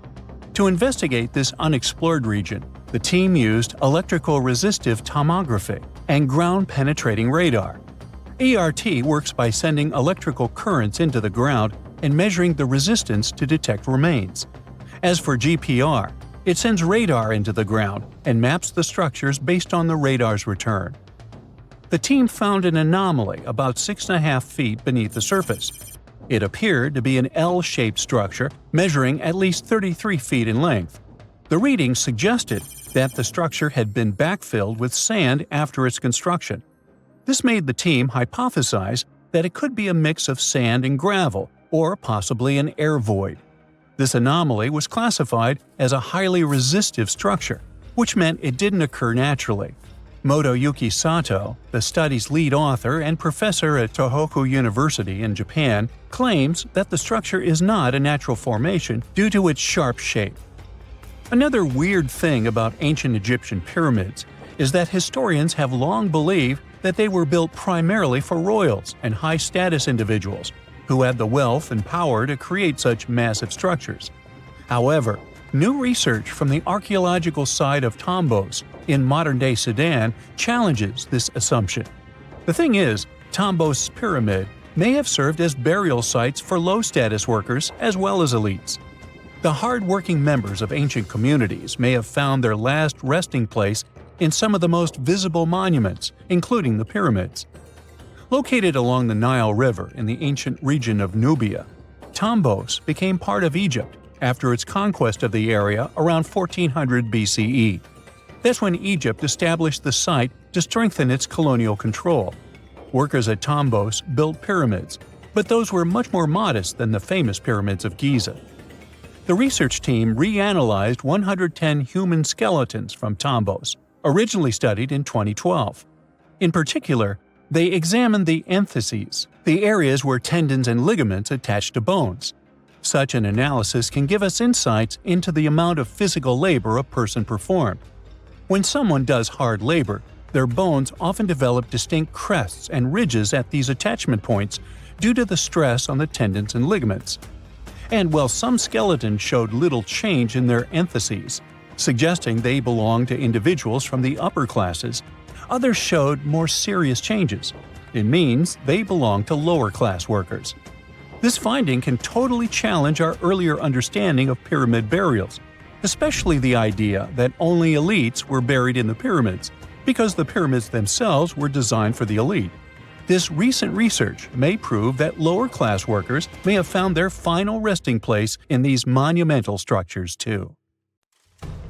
Beneath the sands of Luxor, scientists found something that was perhaps never meant to be found. Over 1,000 decorated stone blocks that belonged to the ruined temple of a woman pharaoh. It got us thinking, why was this temple so brutally destroyed, and who was this woman? Her name is Hatshepsut, and she is now considered one of Egypt's greatest pharaohs, but for a long time, history almost forgot her. She ruled during the 18th dynasty, from around 1479 to 1458 BCE. She's remembered for her ambitious building projects, successful military campaigns, and flourishing trade expeditions. It turns out she was one out of 4 women to take the title of pharaoh in Egyptian history. The next woman would have to wait for 1,500 years to reign, and that woman we know as Cleopatra. The story of how Hatshepsut got to be a pharaoh is the most colorful part of this tale. As far as most dynastic rules go, it's usually men that are first in line for royal thrones. In Egypt, that was the same. That's why, when Pharaoh Thutmose I had a daughter as his firstborn, that was a big no-no as far as his succession line went. A few years later, Pharaoh Thutmose I passes away. The crown passed to Thutmose II, who ruled briefly, only to leave the throne to his infant son, Thutmose III. In this scenario, Hatshepsut was this pharaoh's stepmother. So what happened was that Hatshepsut served as advisor to her stepson, since he was too young to rule on his own. But after 7 years, she made an unprecedented move. She decided to seize power and declared herself Pharaoh of Egypt. Now this was not a simple power grab. Hatshepsut understood that if she wanted to rule, she had to present herself as a legitimate king. In a bold move, she adopted the full royal regalia, including the false beard traditionally worn by male pharaohs. She was often depicted in statues and hieroglyphs as a man, wearing the pharaoh's kilt and headdress. But this wasn't about disguising herself. Experts believe she never tried to hide her identity. Inscriptions on her statues often included feminine titles, like Daughter of Re, or grammatical structures that combined male and female terms, such as His Majesty herself. This showed that while she adopted traditional symbols of kings, she still acknowledged her true gender. But she needed to go even further. To legitimize her rule, she crafted an elaborate origin story. She claimed that the deity Amun himself had visited her mother in the form of her father, Thutmose I, and that she was his divine daughter. Now this was no small claim, since pharaohs were seen as deities on earth. By aligning herself with Amun, she strengthened her right to the throne. In temple carvings, she depicted this divine birth with Amun, presenting her as his rightful heir. These narratives weren't just mythology, they were tools, ensuring her position remained unchallenged. Hatshepsut also took a new name, Ma'at Kari, which translates roughly to "Truth is the soul of the sun god." The word Ma'at was central to Egyptian beliefs. It represented order, justice, and divine balance. Pharaohs were expected to uphold Ma'at to ensure Egypt's stability. By calling herself Ma'at Kari, Hatshepsut was likely reinforcing that she was a legitimate and rightful ruler. Her reign was truly great. She led Egypt into an era of peace and prosperity, launching massive building projects and restoring temples across the kingdom. Her most famous achievement was the construction of her temple at Deir el-Bahari, a pretty impressive architectural masterpiece carved into the cliffs of Luxor. Hatshepsut initiated one of the most ambitious construction projects in ancient Egyptian history, commissioning monuments, temples, and obelisks to immortalize her reign. It's argued that she continued with the construction of the Avenue of the Sphinxes, a grand road lined with statues leading to the Karnak Temple. For many, her shining architectural achievement was the towering obelisk she had carved from single pieces of granite. One of these, weighing over 320 tons, still stands today. Now, beyond building, she expanded Egypt's influence through trade.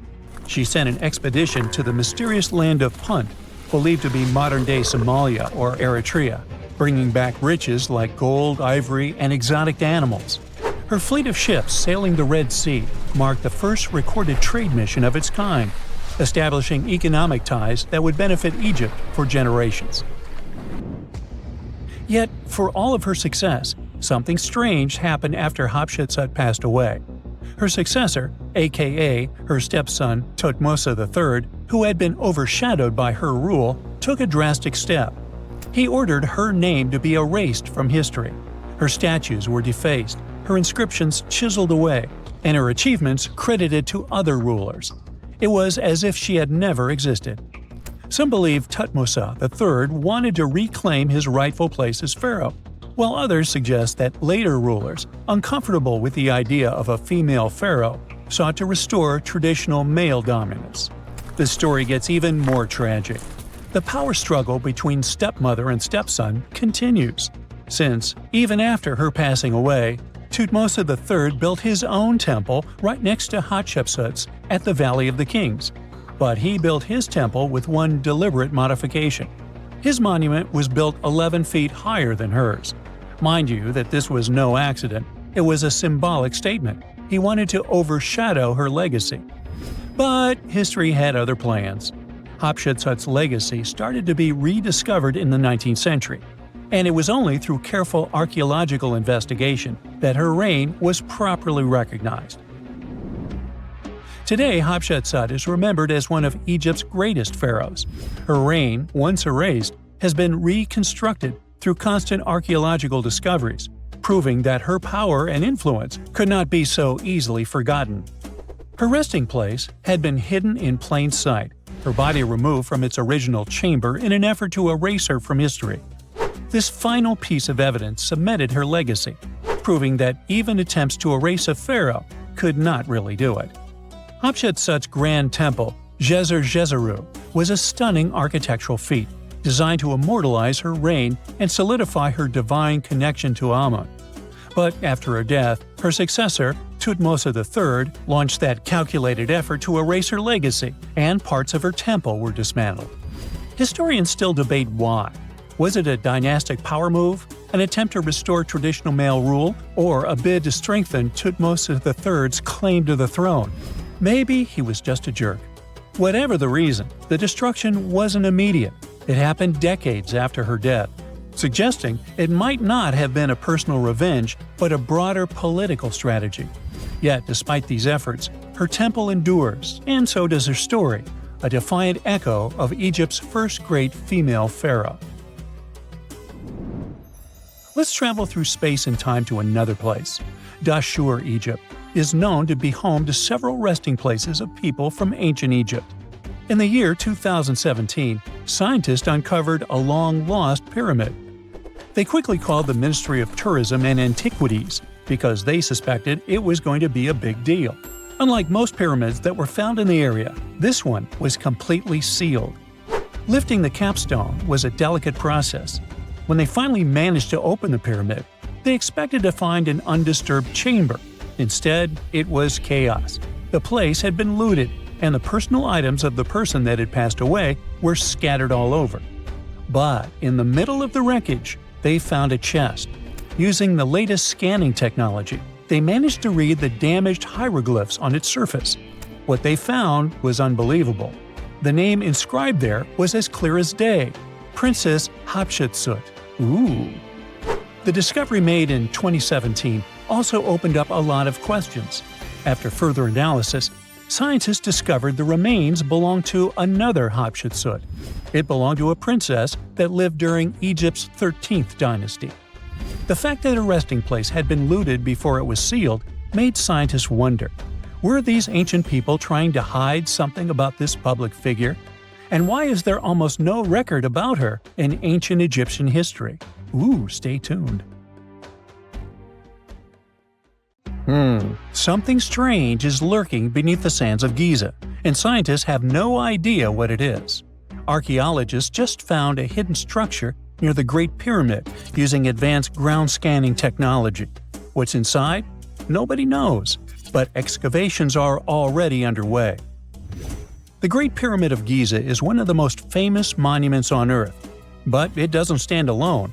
It's surrounded by an ancient necropolis, a massive royal graveyard filled with tombs and monuments. They belong to pharaohs, nobles, and other high-ranking officials. Most of these tombs are above the ground. They're called mastabas, rectangular, flat-roofed tombs built from limestone or mud brick, and they've been studied for decades. But from old movies, we know that these weren't simple graves. They have deep vertical shafts leading to underground burial chambers, where the past was sealed away for eternity. And recently, Archaeologists found one curious empty space in the cemetery, a completely unexplored patch of ground. No mastabas, no visible ruins, nada. For years they ignored it, but between 2021 and 2023, they decided to investigate. They didn't dig though. Instead, they used a technology that kind of acts like X-rays for the ground. These radars let scientists see the secrets hidden there. And there was something hidden beneath the sand. Something deliberately buried and forgotten. A two-part underground structure. One part was shallow and L-shaped. It's about 33 feet long and buried just 6.5 feet deep. But below that, a deeper, more mysterious anomaly. A structure completely different from anything else in the area. They called it a highly resistive anomaly, which means it's dense and solid, likely made of stone, sand, or even metal. And still, no one has a clue what's inside it. Now, it's clear that humans made the L shape. It wasn't formed by nature. And the shallower structure might have been an entrance to whatever is hidden below. But they only have some theories about what might be hidden there. It's also filled with sand and gravel. It was probably deliberately backfilled after its construction, perhaps to preserve this. Why? Well, we don't know yet. The archaeological team will need to excavate to understand what exactly this thing was and why it was built. The first guess is a lost burial chamber. Many tombs in Giza have underground burial sites, but most have clear surface markers. This one, for some reason, has nothing, but it could be one of them. The second guess is an ancient offering chapel. Egyptologists know that some chapels were built in this shape, but usually they were above ground, not buried like this. And finally, it might be something we've never seen before. If this turns out to be a new type of structure, it could rewrite what we know about the burials of pharaohs. The only way to know for sure is to dig it up. And that's exactly what's happening right now. Excavations are already underway. Archaeologists are racing against time to uncover the truth. But there's a real danger there too. Giza's fragile ancient structures need to be handled carefully. Otherwise, they could be damaged beyond repair. So all we can do is wait for the truth. Now, these tombs always held fascinating mysteries. Unfortunately, we'll never learn tons of these mysteries because of some relentless tomb robbers. Egyptian tombs were built to guard the bodies for eternity. But that absolutely didn't stop people from breaking in and stealing everything valuable inside. They've been bothering these ancient sites for thousands of years, starting way back in Pharaoh's times. Many of the most famous tombs, including those in Giza, Saqqara, and the Valley of the Kings, were looted. It was a common practice in ancient Egypt. And they were serious about this whole thing. They dug secret tunnels to bypass traps and walls, bribed or threatened tomb workers to get inside knowledge, cracked open sarcophagi to grab gold, jewelry, and artifacts. And by the time modern archaeologists got to most of these tombs, they had already been picked clean. The reigning pharaohs got tired of this infuriating nonsense. The Valley of the Kings, the famous burial ground of Egyptian royalty, was supposed to be the ultimate safe zone. Tombs were built deep underground, hidden in the desert. Passages were sealed with giant stone blocks. False doors and traps were added to confuse thieves. Even curses were written on the walls, warnings of horrible endings for anyone who dared to disturb the tomb, which is exactly where we got all those horror stories about mummies from. Spoiler alert, none of it worked.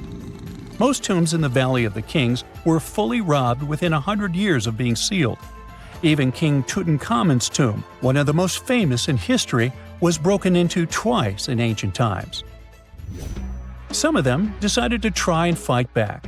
The New Kingdom rulers built hidden unmarked tombs in a way that should have prevented the looters from finding them, but didn't work.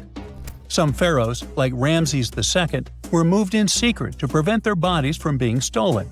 Nope, didn't matter. The grave robbers always won.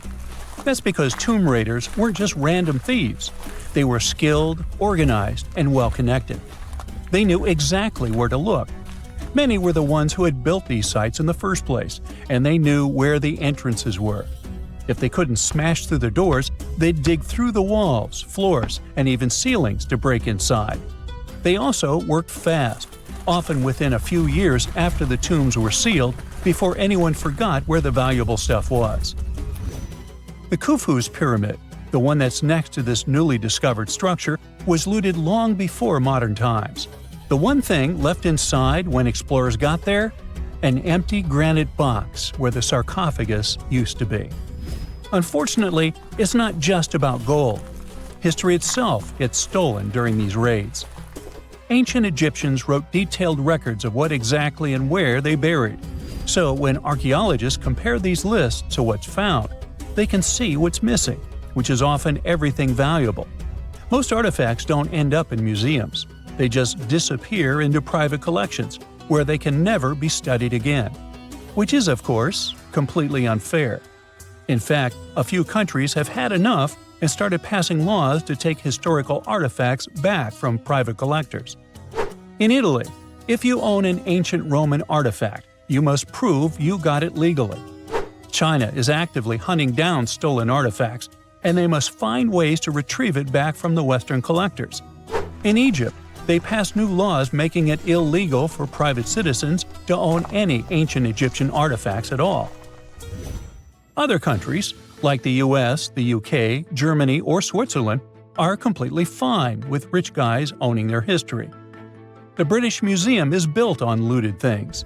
European empires invaded half the planet and took whatever they wanted back home. Their museums are often full of such stolen artifacts, and unfortunately, they refuse to give most of them back.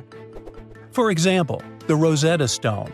It was taken from Egypt by Napoleon's army, then stolen again by the British after they beat the French. Egypt has been demanding to return for years, but they still can't get it back.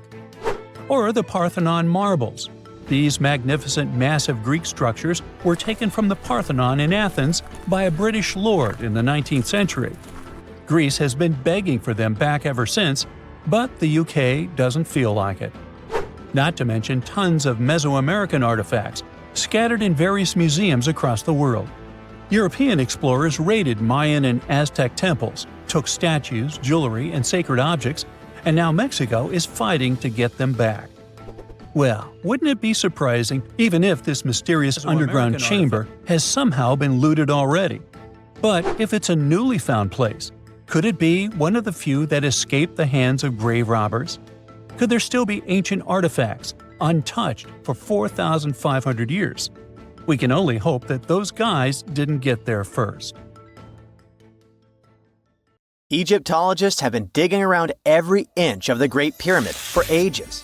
Yet somehow, they overlooked this stunning pink granite bathtub buried a few miles next to it. And here's the deal. This mysterious oval tube lying next to the Khufu pyramid for years may provide evidence that the Egyptians built the pyramids not only for monumental purposes, but also to generate electricity, experimenting with it long before Alessandro Volta and Thomas Edison.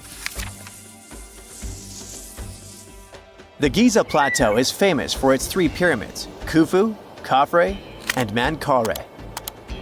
But there are also two smaller foundations next to them, the unfinished North Pyramid of Zayat el-Aryan and the Layer Pyramid. Some researchers say these buildings were never finished, while others think they were destroyed for more mysterious reasons. One of these reasons might have to do with the original usage of the Giza pyramids, the idea that they were used as an electricity generator. To connect these dots, we need to go back to the beginning of the 20th century. That's when an Italian architect and Egyptologist named Alessandro Barsanti decided to examine the Zayat el-Aryan pyramid. Near the site, he noticed something unusual: scattered granite fragments. To a casual passerby, these might have seemed insignificant, but Barsanti recognized the signs. You see, ancient Egyptians often used sites to prepare stones before transporting them to their final destinations. The fact that there was granite on the ground intrigued him. Granite was a more expensive material than the limestone typically used for pyramids, which suggested that it might have been intended for an important and possibly hidden structure. At a depth of 68 feet, they encountered a huge pink granite block. He kept going with the excavations, and they revealed ancient inscriptions carved into the stones. They sent the drawing to experts, but no one could decipher what they meant. Were they instruction sets to something? That's when Barsanti made his biggest discovery. He found an oval-shaped vat carved from pink granite and polished to a mirror-like finish. The thing is, the vat had been carefully sealed. When they opened it, they found a thin black residue along the walls. I'm thinking something in the lines of a black oily substance. This discovery raised many questions for him. It didn't make sense to him that ancient Egyptians would go above and beyond to seal and protect this strange vat. By 1911, Barsanti had to abandon his effort to figure out what was the deal with that mysterious pit. But his findings intrigued researchers all over the world, and they've got their own opinions about it. One of these modern theories suggests that the other pyramids could have been used as a part of a bigger whole. It suggests that the Khufu pyramid was actually used as a water pump designed to irrigate the desert area. Apparently, the pyramid's internal chambers would function as a hydraulic system. In the 1990s, an engineer took this theory seriously and studied the pyramid's subterranean chamber. Surprisingly, he found actual signs of water damage. Apparently, the pyramid generated powerful compression waves, aka pulses, that could create electricity. This raised an important question. Could the ancient Egyptians have used the pyramids as a generator in order to produce electricity? On paper, that was proven to be possible. But hey, agreeing on the original use of the pyramids is probably one of the most difficult things in the world. So, we're still not 100% sure about this. Apart from that, Egypt is a playground for important discoveries regarding humanity's past. I mean, scientists have just discovered what looks like a cosmic command center, similar to that room from the Doctor Strange movies. They discovered an L-shaped astronomical observatory, measuring around 9,000 square feet, dating back to the 6th century BCE. Definitely the first and largest of its kind from that era. The mud brick structure housed tools used for calculating dates related to ancient Egyptian rites, royal coronations, and agricultural plans. This observatory is located in the archaeological site known as the Temple of Phuto, just 50 miles east of Alexandria. It's pretty impressive. The structure was designed so that you'd get inside the room through an east-facing entrance. This way, you'd get to see the sunrise. Once inside, you'd find a pretty huge shadow clock, used to tell time by tracking the movement of shadows inside the room. This variant of a sundial clock was nearly 16 feet long. That was quite an exciting discovery. Another interesting one was that scientists and Egyptologists have discovered the first ever pregnant mummy. Now, even if we know quite a lot about mummification processes, we keep making discoveries that open new doors into the lives of ancient Egyptians. It took so long for someone to find out this mummy was expecting at the time she was embalmed because she was placed in a male's coffin. More specifically, a male priest. Historians say that during the 19th century, a lot of traders mixed coffins up in order to sell them. Yes, that means they opened them and switched mummies to please their buyers. It was a complete surprise because they were hoping to study more about ancient health issues when they opened this coffin up. But they had another special research on their hands: prenatal practices in ancient Egypt. This mummified woman, who lived about 2,000 years ago, was from 20 to 30 years old when she passed away. She was found in Thebes, and her remains were incredibly well preserved. You see, mummification recipes varied across Egypt. In this woman's case, researchers could tell she was a member of the high society since she was buried with special amulets. But since mummification methodologies differed so much between cities and time periods, they still have to dig further to understand why she was embalmed along with her baby. Speaking of mummies, scientists were digging up a final resting place in Saqqara, also in Egypt, and they unearthed 2 embalming workshops. One was for humans and the other for sacred animals. Apparently, the workshops date back to about 2,400 years ago. They were equipped with stone beds, clay pots, and ritual vessels. everything you needed to mummify. But that's not all.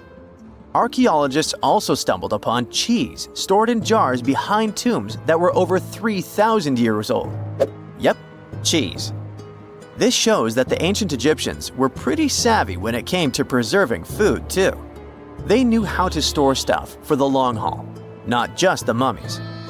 It really shows how they applied their preservation skills to both food and bodies, giving us a glimpse into their impressive technological know-how.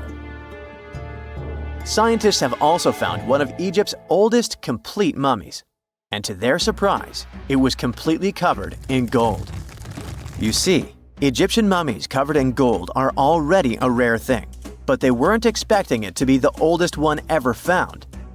The mummy was quite well preserved, and they could identify that it was the remains of a wealthy man called Hekashepes. Many symbols show that he was important and wealthy, like the band he wore on his head and the bracelet on his chest. He was also dressed in a tunic wrapped with a belt, which was a way to preserve the good appearance of a person after they passed away. To reveal it, they had to open the final resting place with mortar. Basically, it was like they were opening a time machine, just as the ancient Egyptians did 4,300 years ago. If you think about it, it's almost like entering a time capsule. Enough about mummies. Scientists also found something very exciting hovering above the pyramids. They had to use a fancy top-notch radar known as rewrote, aka Low Altitude Long Range Ionospheric Radar, which can see these invisible waves far away into the sky. rewrote helped them discover giant plasma bubbles floating in the air above the pyramids. These bubbles are called plasma bubbles, and they wreak havoc on modern technologies. I mean, they can disrupt GPS and phone signals for hundreds of kilometers in diameter from where they're located. These bubbles are massive, sometimes as big as cities, and they're caused by the sudden depletion of charged particles in the ionosphere. So, instead of spreading out evenly throughout the ionosphere, they stick together in this wave-like form. This was a pretty important discovery because it can help scientists understand how to prevent these waves from messing with our technology. X-rays are a type of invisible radiation that can pass through our bodies and objects. They're very important in the field of medicine because they allow doctors to see inside our bodies without having to perform surgery. Now, let's dive into how X-rays work. They're a kind of electromagnetic radiation, just like light or radio waves. However, they have much higher energy than light, which makes them able to go through objects that light cannot. Imagine you have a powerful flashlight. If you try to shine it through a wall, the light won't go through because the wall is too thick. But these rays have enough energy to go through walls and even our bodies. The discovery of X-rays happened by accident in the late 19th century. A scientist was experimenting with cathode rays, which are a type of radiation. He was working in his lab and noticed that a nearby fluorescent screen started to glow, even though it was not directly exposed to the cathode rays. He realized that something invisible was causing the fluorescence, and he named it X-ray, because X is the mathematical symbol for something unknown. He continued experimenting with such rays and discovered that they could pass through many objects, like flesh and bones, but not through denser materials like metal.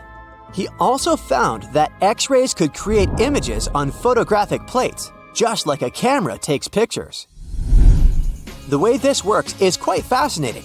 Imagine you're standing in front of a bright light and you hold your hand in front of your face. Your hand blocks the light and you can't see through it. But if you place a sheet of tissue paper in front of your hand, some light will pass through, and you'll be able to see the outline of your hand. X-rays work in a similar way. When a doctor wants to take an X-ray of a part of your body, they will ask you to stand or lie down next to a machine. This device has a special plate that can capture the image. Let's say the doctor wants to further examine your arm. They will place the X-ray plate on one side of your arm and the machine on the other side. Then, the machine will produce a controlled burst of X-rays that pass through your arm. Remember how we talked about the tissue paper allowing some light to pass through? Well, in this case, some of those X-rays will go through your arm, while others will be absorbed or blocked by the denser parts of your body, like bones. The plate captures the X-rays that pass through your arm, and it creates an image. This image shows the bones and other structures inside your body, allowing the doctor to see if there are any problems or injuries. Now, you might be wondering why X-rays can pass through some things but not others. It has to do with the density and composition of the objects. Denser materials like bones absorb more X-rays, so they appear white in the image. So when you look at the result, you'll see your bones as white shapes. Other tissues like muscles and organs are less dense and allow some of those rays to pass through, so they appear as gray shadows. What if I told you there's a whole new way you can peek inside objects, but without using X-rays? I'm not talking about magic powers. Take a comfortable seat while I explain what myography is. This fascinating scientific technique allows us to see inside objects and even beneath the Earth's surface using a special type of particle called a muon. These elementary particles are very similar to electrons, but they're much heavier. They are created high up in the Earth's atmosphere when cosmic rays, which are particles coming from space, collide with the air molecules. Now, muons are special because they can pierce through different materials. They can pass through rock, soil, and even buildings. Scientists realized this potential back in the 1950s when they were studying cosmic rays and noticed that some of the particles could pass through thick materials. The first muography experiments took place in the 60s. Specialists discovered that muons can be detected using special devices called muon detectors. These detectors are usually placed underground or in specially designed laboratories to shield them from other particles and background radiation. Now let's dive into how muography actually works. Imagine you have a large object, like a pyramid, a mountain, or even an ancient statue, and you want to see what's inside without damaging it. First, detectors are positioned around the object or in the area you want to examine. These detectors are sensitive to muons and can track their paths. When such a particle passes through a detector, it leaves a trace, like footprints in the sand. By collecting data from multiple detectors, scientists can reconstruct the paths. Here's where things get really cool. The Earth's atmosphere acts like a natural filter for muons. It turns out that the more massive an object is, the more particles it will block. So, if you have a large, dense object like a mountain, fewer muons will pass through it compared to a smaller, less dense object, like an empty box. This difference in the number of particles that reach the detectors can give us clues about what's inside the objects. Scientists use computer algorithms and mathematical techniques to analyze the data and create images. These images represent the density distribution of the object being studied. It's like creating a map that shows where the densest areas are and where there's gaps inside the object. The concept of muography is similar to using shadows to understand the shape and size of an object. Imagine you're standing in front of a bright light and you place your hand between the light source and a wall. You'll see a shadow of your hand on the wall. Based on the shape and size of the shadow, you can get an idea of what your hand looks like, even though you can't see it directly. This technique has been used to study various objects and structures. For example, scientists have used it to explore the inside of volcanoes and pyramids, and even to investigate the structure of mountains and the Earth's crust. With the help of this amazing technique, scientists have now uncovered new information about the Great Pyramid of Giza. They discovered something that had eluded tomb raiders for centuries. They found a hidden chamber. And guess what they named it? The Big Void. Yeah, I know, not the most creative name. They even used 3 different muon detection techniques just to be super sure that it was indeed a big, mysterious void inside the grandest pyramid of them all. Once news got out about this mind-boggling discovery, Egyptian authorities couldn't resist the temptation to explore further. So they brought in an endoscope camera to confirm the existence of this epic void. So they inserted a camera through one of the openings underneath the entrance, and voila, it revealed a corridor. More so, the corridor had a chevron ceiling. I can't help but imagine the ancient Egyptians using it as a cool dance floor. Another team of scientists decided to take another shot at scanning this newfound void. According to them, the Great Pyramid of Giza is a pioneer in the pyramid game. It used a technique called chevron to cover internal structures and keep them from collapsing. Now, why did the ancient Egyptians build this corridor and the grand void it leads to? One theory suggests that the corridor was built to relieve pressure inside the pyramid. Another theory says that the void could be a result of the pyramid's construction process.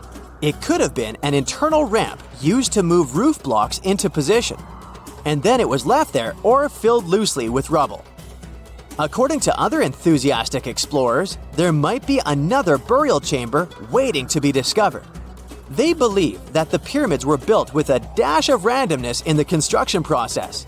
As the builders worked their magic, they realized that some chambers wouldn't be able to handle the weight of a majestic sarcophagus. So they made adjustments on the fly, creating new plans as they went along.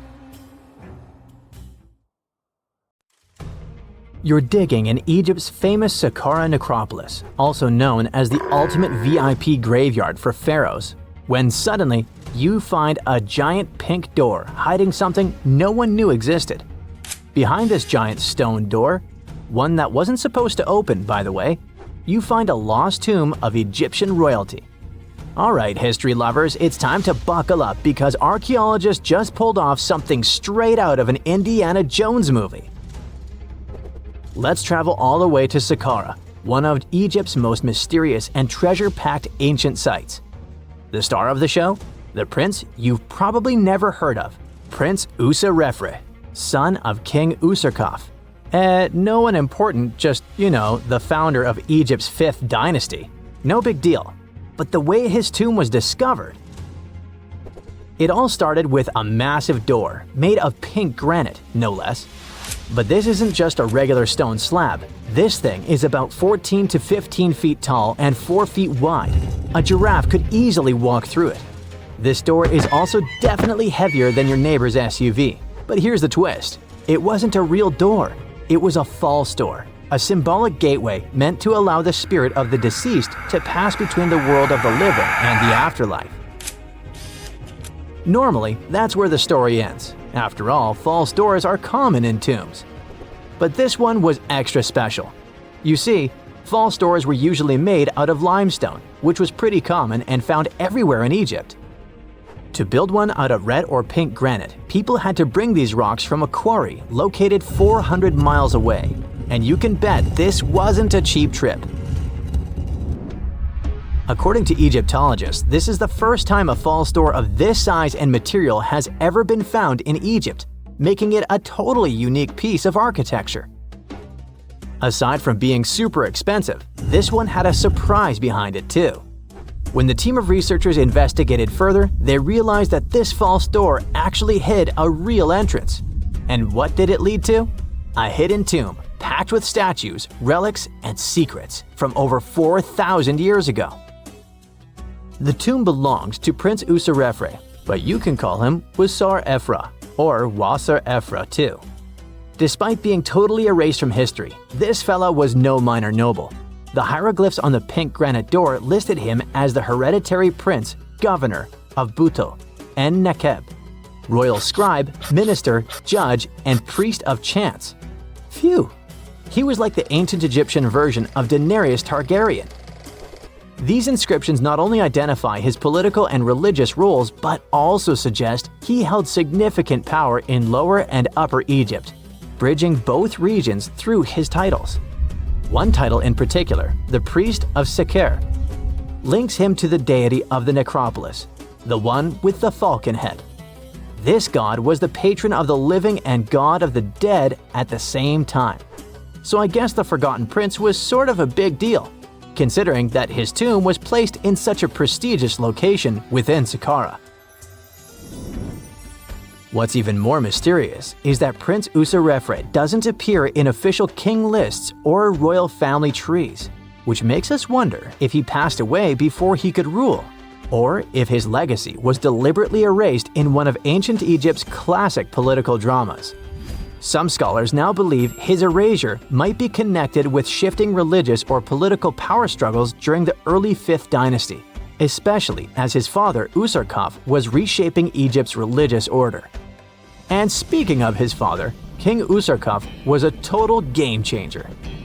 He wasn't just the founder of the 5th dynasty, he also kicked off a religious revolution by promoting the sun god Ra over older deities.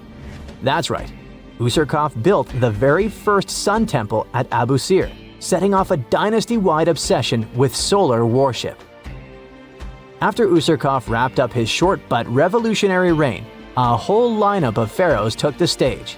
Sahure, Neferirkare, Nusere-Ini, basically the boy band of the 5th dynasty. And these guys were all about two things: building pyramids and making money.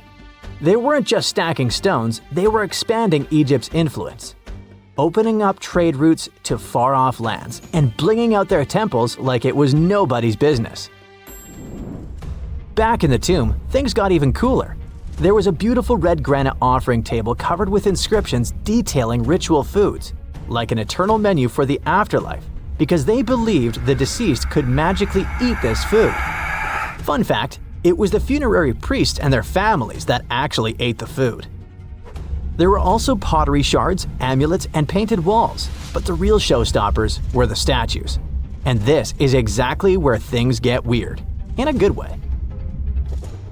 The team found statues of King Djoser, the guy who built Egypt's first pyramid, his wife, and their 10 daughters, inside Prince Userefre's tomb. Hold up, Djoser lived a few centuries before Userkaf, so what were his statues doing there? Turns out, scientists don't really know. These statues were built during the reign of King Djoser himself and probably belonged to that first ever built pyramid.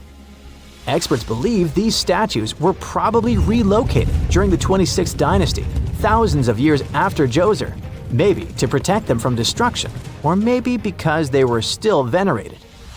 Basically, ancient Egyptians were hoarders, but classy ones. Scientists also know for a fact that some engravings and statues found there were made way later, which means that this tomb probably turned into a deposit for fancy stuff. Or maybe this was just really ancient interior decorating. Anyway, that wasn't all. There was another pink granite entrance on the eastern side of the tomb, with inscriptions linking back to King Neferirkare, another 5th dynasty pharaoh who also tried to build his own pyramid, but failed. And near this second entrance, archaeologists found something never seen before in Saqqara: a set of 13 pink granite statues, all sitting in a row on a high-backed bench, like they were waiting at the DMV of the afterlife. Some had elevated heads, probably representing the prince's wives, while others were missing their heads entirely. One black granite statue was found upside down. Maybe it had taken a tumble sometime during the tomb's long, quiet centuries underground.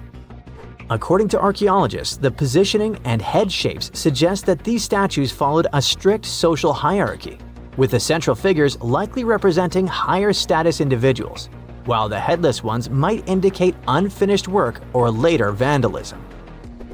And speaking of black granite statues, another one was found standing proudly inside the tomb.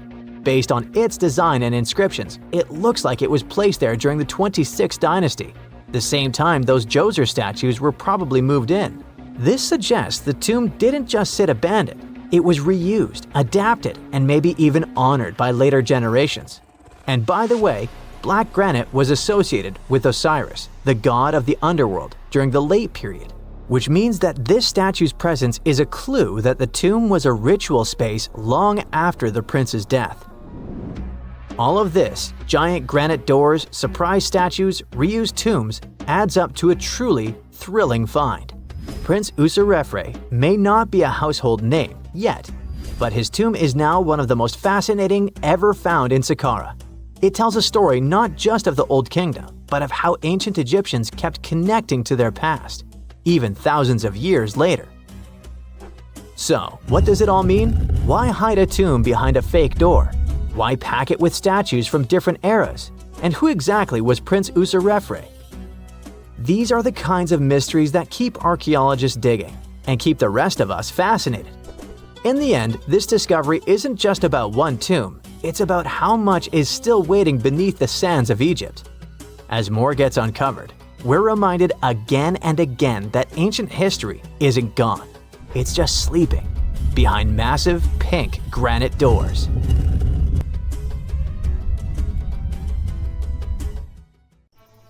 There are mysterious plasma bubbles floating around the pyramids of Giza. As bizarre as that might sound, let's get one thing clear right off the bat. There's nothing extraterrestrial going on here. Plasma bubbles are those weather anomalies that form in a layer of Earth's atmosphere called the ionosphere. This is an invisible layer surrounding our planet that stretches roughly from 50 to 400 miles above Earth's surface, right at the edge of space. In this layer, the sun, being the giant hot power that it is, basically cooks gases, splitting them into electrically charged particles called plasma. Here's where it gets interesting. At night, especially near the equator, these charged particles get disturbed, and when a bunch of them suddenly vanish at the same time, it forms what we call a plasma bubble. Imagine it like a big empty pocket where the plasma is missing or its quantity is lowered. But it's only considered a plasma bubble if this phenomenon occurs on a large scale, typically around 62 miles in size. If you're already packing your suitcase for Egypt and have put binoculars to look at the tips of the pyramids, I'm sorry to say that we can't see these plasma bubbles with the unaided eye. It's all happening way above our heads, completely invisible to us. Scientists need to use special equipment, like the Latitude Long-Range Ionosphere Radar, or LARID, to detect these bubbles. This advanced technology helps researchers track and observe the movement and formation of plasma bubbles in real time. This formation, by the way, can be triggered by solar storms. That brings us to November 2023, when an impressive solar storm occurred. On a scale from 1 to 5, this one was classified as a G3, which is considered a strong event. Solar storms occur when sunspots are basically cooler, darker areas on the sun's surface, release bursts of energy into space. These flares triggered several geomagnetic storms on Earth. While this might sound like doomsday stuff, it didn't disrupt our daily lives too much. In fact, it was great news for skywatchers, since the solar storm created stunning auroras, with the northern lights visible as far south as Greece and Turkey. But this particular storm in 2023 also had another interesting consequence. It caused the largest plasma bubble ever recorded by the Chinese radar. This phenomenon was so massive that it covered regions as far apart as the Egyptian pyramids and the Midway Islands in the Pacific Ocean. Now that's a huge distance, and it is a big deal for science. And that's because plasma bubbles are a growing threat to modern technology. Experts say they can disrupt satellite communications and GPS systems. So if you're using Google Maps or Waze and suddenly it can't figure out where you are, a plasma bubble might be to blame. Great. We now know what's going on with those bubbles, detected above the pyramids of Giza. But things get even weirder inside this ancient construction. Apparently, the Great Pyramid of Giza has the ability to concentrate electromagnetic energy within its interior. A couple of years ago, a group of researchers decided to see what would happen if they took this ancient architecture and hit it with radio waves. I mean, waves that are similar to the kind your phone uses, but on a much larger scale, up to 1,900 feet long. But since they couldn't just start blasting radio waves at the actual pyramid, they did the next best thing: computer modeling. Using these simulations, the researchers discovered something incredible. The Great Pyramid can actually concentrate electromagnetic energy within its internal chambers, as well as underneath its base, where an unfinished chamber is located. By concentrate, I mean something like trap it. For example, when you shout into a cave, you hear your voice echo back, right? The sound waves don't just disappear, they bounce around and get focused. Similarly, when radio waves hit the pyramid, they don't just pass through or around it. Instead, they get absorbed, bounce around, and focus inside and underneath the pyramid. Our list of mysterious phenomena surrounding the Egyptian pyramids doesn't end there. Inside the pyramid, there's a long, narrow passage that leads to what's known as the King's Chamber. This room sits at the center of the pyramid, and it's believed to have been the final resting place of Pharaoh Khufu, the ancient Egyptian leader who commissioned the entire thing over 4,000 years ago. When visitors step into the King's Chamber, two things normally strike them: the room's incredible acoustics and its heavy, imposing structure, which is entirely lined with red granite. Recently, scientists have started to connect these two facts. Some researchers now believe that the King's Chamber might be able to catch or pick up sound energy generated from other parts of the pyramid. In other words, this room might have been designed to amplify sound in a way that no other chamber in the pyramid can. To test this theory, researchers conducted an experiment where they sang in the Queen's Chamber, which is located directly below the King's Chamber. Here's where it gets wild. The music couldn't be heard in the lower underground rooms of the pyramid, but it sounded loud and clear in the King's Chamber. One possible explanation for this is the type of stone used in the King's Chamber: pink granite. Granite is known for its piezoelectric properties, meaning it can absorb energy from its surroundings, like sound vibrations, and convert it into electrical energy. This suggests that the chamber's unique acoustics might be due to more than just the shape of the room. It could be that the granite itself plays a role in amplifying and concentrating sound waves. According to scientists, these discoveries open up a whole new field of research into the pyramid's potential. Could the ancient pyramids have somehow harnessed the energy created by sound waves, or even Earth's natural vibrations? It might sound far-fetched, but considering the granite's piezoelectric properties are well documented in modern science, it's not entirely impossible. Who knows? Maybe we've only just scratched the surface of what the pyramids were truly capable of. Speaking of just scratching the surface, there's even more to think about, like how the pyramids ended up in such a perfect location. It seems the builders lined up the Great Pyramid with the cardinal points, meaning its sides are almost perfectly aligned with the four main directions: north, south, east, and west. There are many theories about how they did it, but one study suggests that Egyptians might have used the fall equinox to achieve this perfect alignment. During the equinox, the sun rises and sets directly in the east and west. It probably made it easier for builders to use the sun's position as a guide. By watching the sun during this time, they could make sure the pyramids were positioned just right. If we think about all these strange things about the pyramids, I mean their perfect alignment, the ability to concentrate radio waves, and the materials used in the chambers that might generate electrical energy, could the real purpose of the pyramids actually be much more complex than just being tombs? Well, Nikola Tesla thought so. It is said that the famous inventor and engineer was kind of obsessed with the Egyptian pyramids, and he wondered if they might actually be giant energy transmitters. He believed the shape and position of the pyramids could help them function as huge generators, capable of producing free, limitless energy. Some researchers agree with Tesla and believe that these massive monuments might have been designed as giant power plants. According to their theory, builders could have figured out how to move ions, those electrically charged particles in the atmosphere, by placing materials like copper, gold, and silver around the pyramids.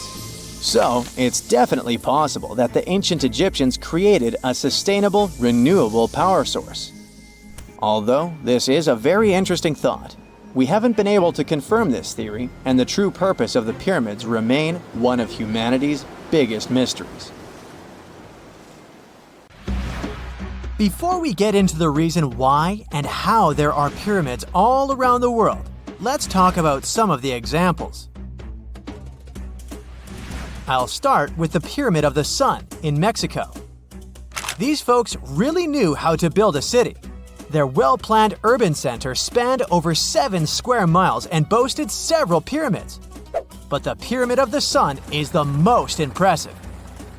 This giant pyramid was built way back in 100 CE and is one of the biggest structures of its kind in the whole Western Hemisphere. It's so big that it's 216 feet high above the ground. If you ever find yourself in this ancient city, you won't be able to miss the Pyramid of the Sun. It's right there on the east side of the Avenue of the Dead, the city's main north-south street. To build this incredible pyramid, around 1 million cubic yards of material were used, including a special kind of red volcanic rock called hued tizontal. Impressive, huh? We don't know too much about the people who built the Pyramid of the Sun or its purpose. But archaeologists believe there was once a temple on top of it. When explorers went below the pyramid in the 1970s, they found a bunch of cool tunnels and chambers. In 2011, they even found a secret stash of clay pots, obsidian pieces, animal bones, human figurines, and a mask. Who knows what other secrets the pyramid is hiding? If you decide to see this one, you must climb the pyramid using the 248 uneven steps on the west side. Watch your step. Sudan got some pyramids too. Nubian pyramids aren't as big as the ones in Egypt, but they still got around 200 of them. These ancient pyramids have been home to the tombs of the pharaohs of the Meroitic Kingdom for almost 1,000 years, who ruled Egypt from Nubia to the Mediterranean Sea. The pyramids at Meroe were constructed using granite and reddish sandstone. Oh, and did you know that Sudan has more ancient pyramids than Egypt?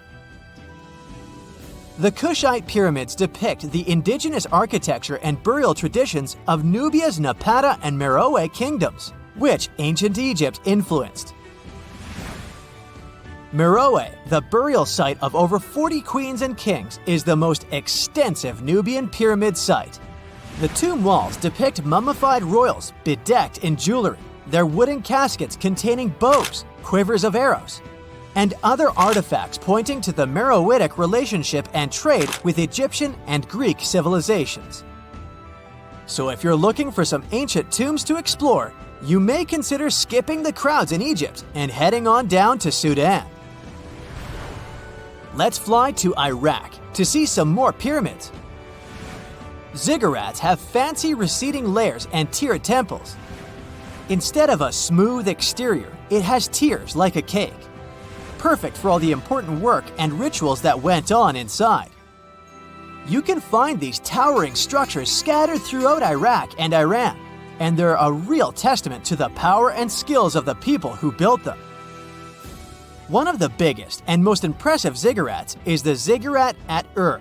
It's basically a giant rectangular pyramid that stands a whopping 70 to 100 feet tall, with 3 levels of terraces and a temple on top.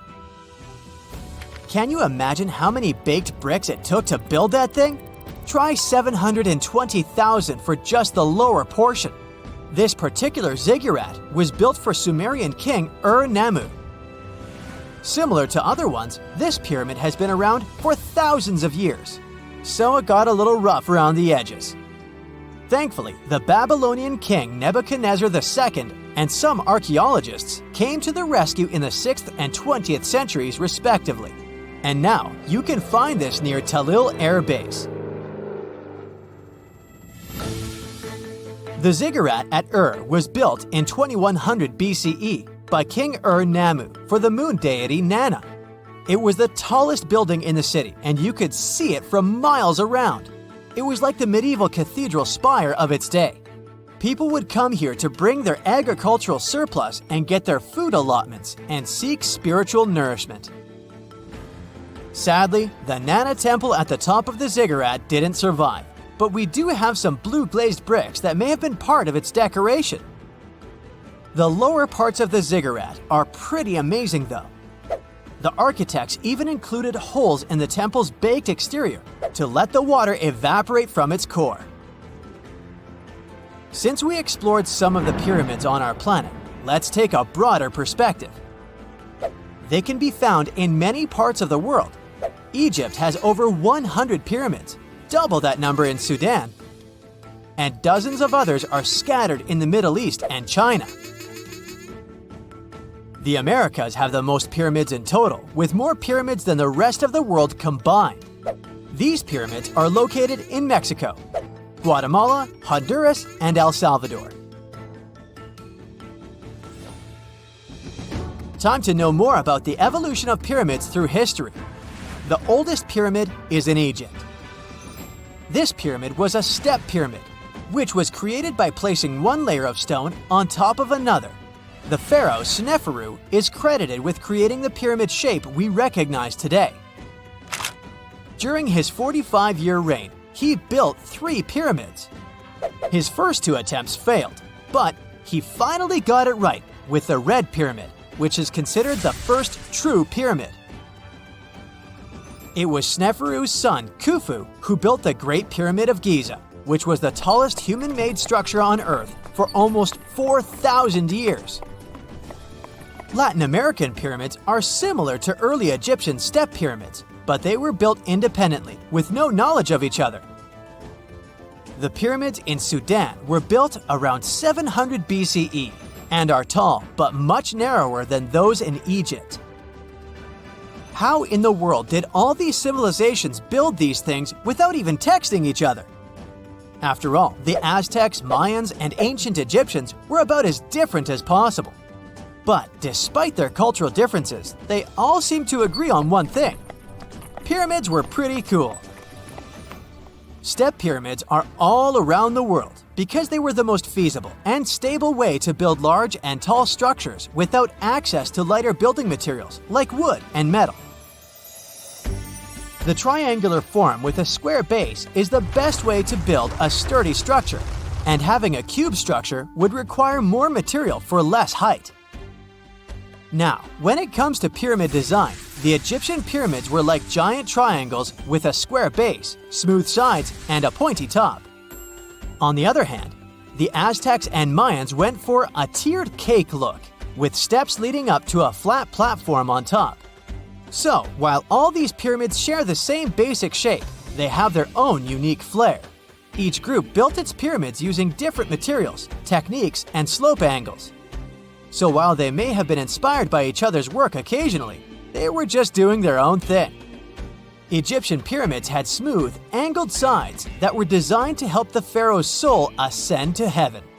The Pyramid of the Sun was built over a series of caves that served as a passageway for the deities. The Maya built the temple of Kukulkan in Chichen Itza to honor the deity Kukulkan, usually represented by a serpent. Nicknamed El Castillo, it has 91 steps on each side, plus a platform.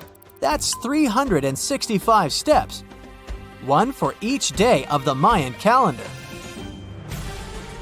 Tell me, Brightsiders, how were pyramids built? To begin with, humans made them, not a foreign race from space that landed on Earth. You see, one thing that all pyramids have in common is that they were built without advanced tools or even the wheel. It took a lot of people to build them, including skilled laborers and architects. For example, it's estimated that 20,000 people built the Great Pyramid of Giza, and it's believed that most of them were skilled laborers. Building pyramids was a massive undertaking that required years of planning and effort. The Great Pyramid at Cholula, Mexico, took 600 years to complete. The year is 1923. 2 teenagers sneak out of their homes in the middle of the night in Florida City. Rumor had it that an old man was building a rock castle by himself. But every time someone tried to see what the old man was doing, he would stop working. The curious teens managed to sneak into Ed's backyard and saw something they could later describe as magic. They recalled seeing rocks moving around like helium balloons. The old man was moving up to 30 tons of stone by himself to build his castle. Even if he didn't allow anyone to see him working, he would proudly talk about it around the town. But whenever people asked how he was building a stone castle all on his own, he simply answered, I cracked the secret of the pyramids. This story begins in Latvia, Edward Leedskalnin's home country. Edward was born in a small village on January 12, 1887. He was born in a family of stonemasons, which is probably where he learned ancient techniques of building. However, he grew up as a sickly boy, which meant he could never carry much weight or undergo heavy physical activity. At the age of 26, an unfortunate turn of events determined Ed's fate. The love of his life broke off their engagement, and heartbroken Ed decided to move to the United States. He lived in a couple of American states before finally moving to Florida, where his life's adventure started. Ed spent years searching for the right spot of land to build his dream house. He always rejected good farmland. When people wondered why, he only smiled. Finally, when he bought land of his own, it was deemed terrible by his close friends. The soil was bedrock.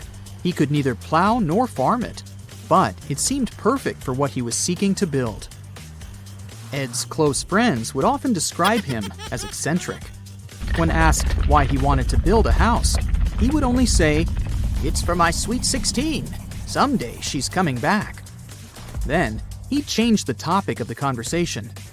It took Ed about 30 years to finish Coral Castle, and he did it all by himself.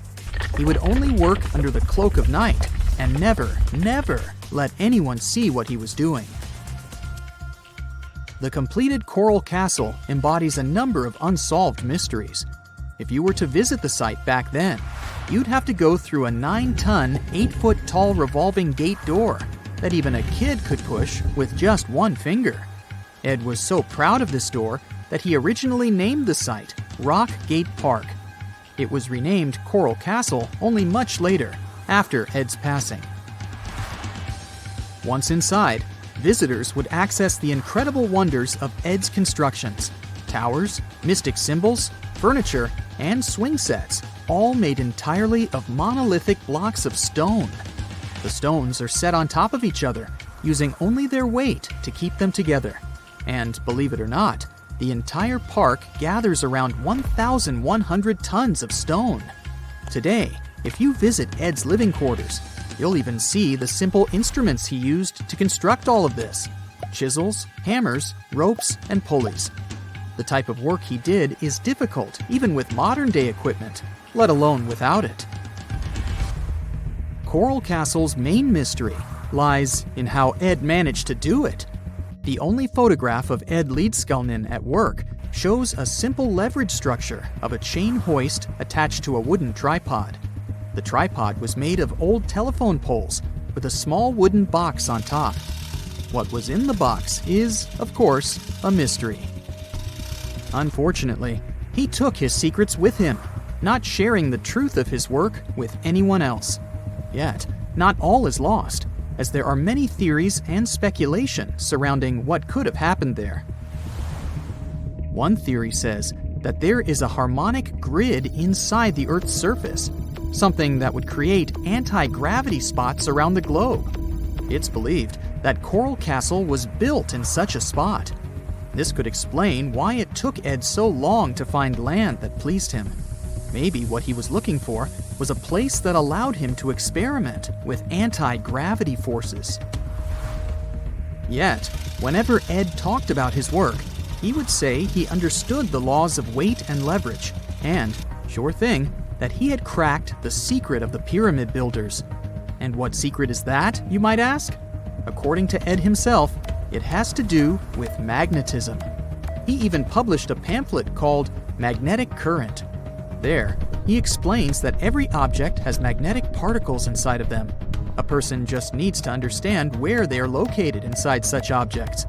This way, objects can be lifted and moved around without much effort, just like moving something heavy underwater. Researchers say that if we assume Ed Leedskalnin and the pyramid builders used the same technique, then it would only have taken 4,700 workers to build the Great Pyramid of Giza, instead of the 20,000 to 100,000 that is currently estimated. But this story just keeps on getting more and more mysterious. In the late 1920s, Ed was finishing the construction of Coral Castle in Florida City. Rumors about his work had spread around town. People said Ed was hiding a stash of money somewhere in his living quarters. One night, a group of men waited until Ed was alone and broke into the castle to rob him. They couldn't find the money and, luckily, didn't harm Ed. But in the following days, he decided that it was best he moved out of that land. Of course, he took more than his toothbrush along with him.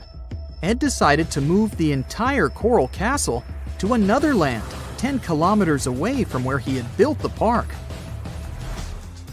Legend says he hired a truck driver and asked him to swear secrecy about what Ed intended to do. He asked the driver to look away while Ed loaded the truck by himself, moving all of the rocks without any help. With the truck loaded, Ed and his castle moved to Homestead, Florida, where the park is located until this day. In 1986, a group of engineers from Florida University was called to try to fix the park's gate entrance, the 9-ton revolving door that Ed was so proud of. They arrived with plenty of modern-day equipment, including a 20-ton crane. When the engineers took the door down, they noticed that Ed had used a strange circular stone at the bottom of the revolving door. The engineers couldn't understand how this frisbee-sized rock could withstand 9 tons of weight without breaking into pieces. They sent the rock to the geology department at the University of Florida, but the geologists simply returned the rock, saying they couldn't find a match of this rock in their databases. They couldn't determine its origin. The engineers put the 9-ton gate back into place, trying to use other techniques. At first, it didn't work without the base rock Ed had originally used. So, they had to cut the gate rock to make it work as a revolving door once again, proving that modern-day technology couldn't replicate what Ed had done single-handedly. Fast forward to 2011, and another man claimed to have cracked the code of the pyramid builders and Ed Leedskalnin himself. Wally Wallington, a retired construction worker from Lapeer County, Michigan, has managed to build using similar techniques to those used by Ed.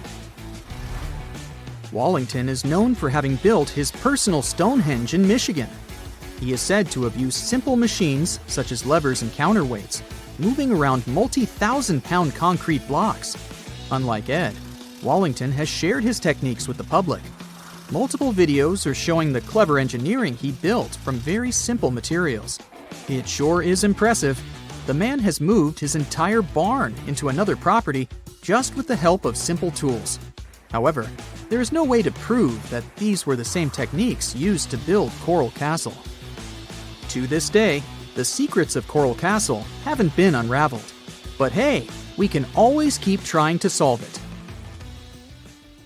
Imagine working 7 days a week on a large-scale construction site. You, along with thousands of others, carry millions of stone blocks and put them on top of each other according to a complex system. You work without modern construction equipment. You have no air conditioning or constant access to water. It's so hot outside that you can fry eggs on the road. You've been building the pyramid for decades, and now, when it's finally done, you enjoy the result of the colossal work of thousands of people. You're looking at a giant cultural monument of global value that will freeze in time and amaze people for tens of thousands of years. A few thousand years have passed. People in the 21st century see the pyramids and are like, wow, I can't believe humans have built this. Yeah, the people who built the pyramids wouldn't have appreciated such a theory. But actually, there are reasons to believe that people built it using some fantastic technology. From the outside, it seems the Great Pyramids are just big triangles of stone. People just put some heavy blocks on top of each other, and that's it. In fact, the design seems too perfect to be true. The pyramid consists of more than 2 million blocks. They lay so close to each other and are so even that you couldn't squeeze even a thin sheet of paper between them. Scientists still can't figure out the exact technology for building the Egyptian pyramids. One of the biggest and most famous is the Great Pyramid of Giza. This huge construction, well known all over the world, has one big secret.